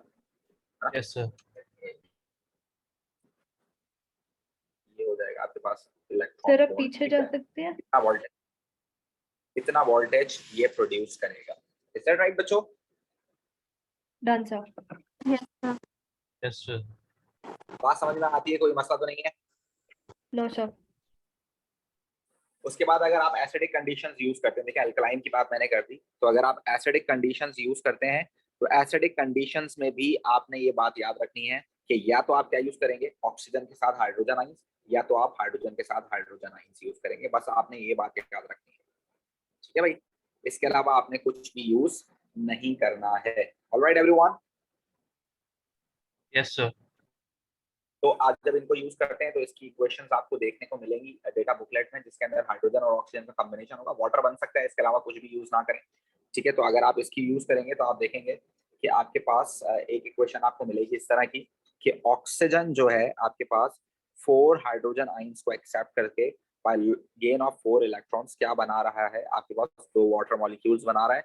और इस पूरे की जो आपके पास वैल्यू है इलेक्ट्रॉन वोल्ट की, वो कितनी है आपके पास है 1.323 वॉल्ट्स, इसका पोटेंशियल डिफरेंस है, ठीक है। उसके अलावा एक कॉमन सी एग्जांपल आपके पास है जो आप शुरू से ही करते हुए आ रहे हो। हाइड्रोजन 2 इलेक्ट्रॉन गेन करके क्या बनाता है, हाइड्रोजन गैस बनाता है, और उसका इलेक्ट्रॉन वोल्ट जो इसके पोटेंशियल डिफरेंस जो होता है वो कितना होता है 0.00 वॉल्ट्स, राइट बच्चों।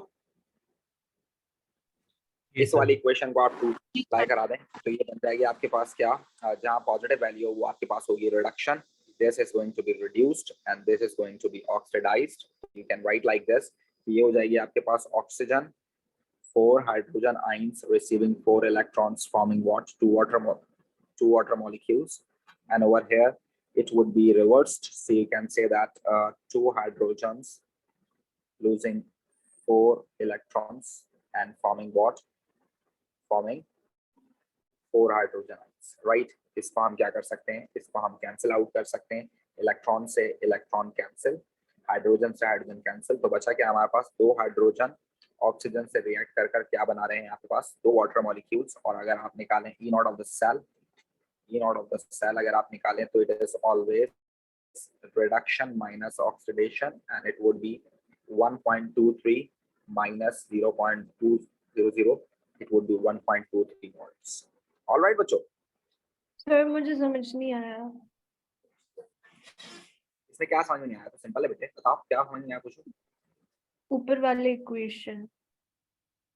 बस इक्वेशंस आपने डेटा बुकलेट से निकालनी है, डेटा बुकलेट से निकलेंगी इक्वेशन। आपने इक्वेशन निकालते वक्त सिर्फ ये सोचना है, सिर्फ और सिर्फ ये सोचना है बेटे कि आपने जो इक्वेशन सेलेक्ट करनी है ना, उसके अंदर हाइड्रोजन आइंस, अगर एसिडिक कंडीशन में आप देख रही हैं तो हाइड्रोजन आइंस और ऑक्सीजन के अलावा पानी हो सकता है, इसके अलावा कुछ नहीं हो।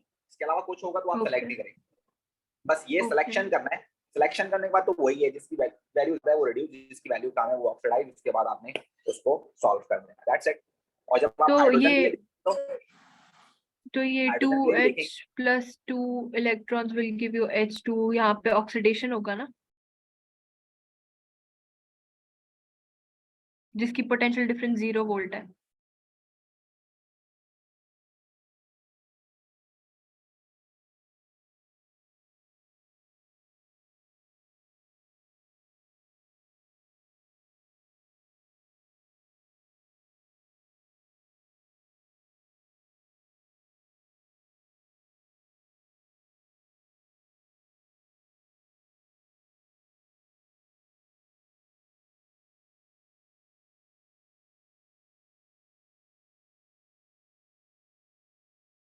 सर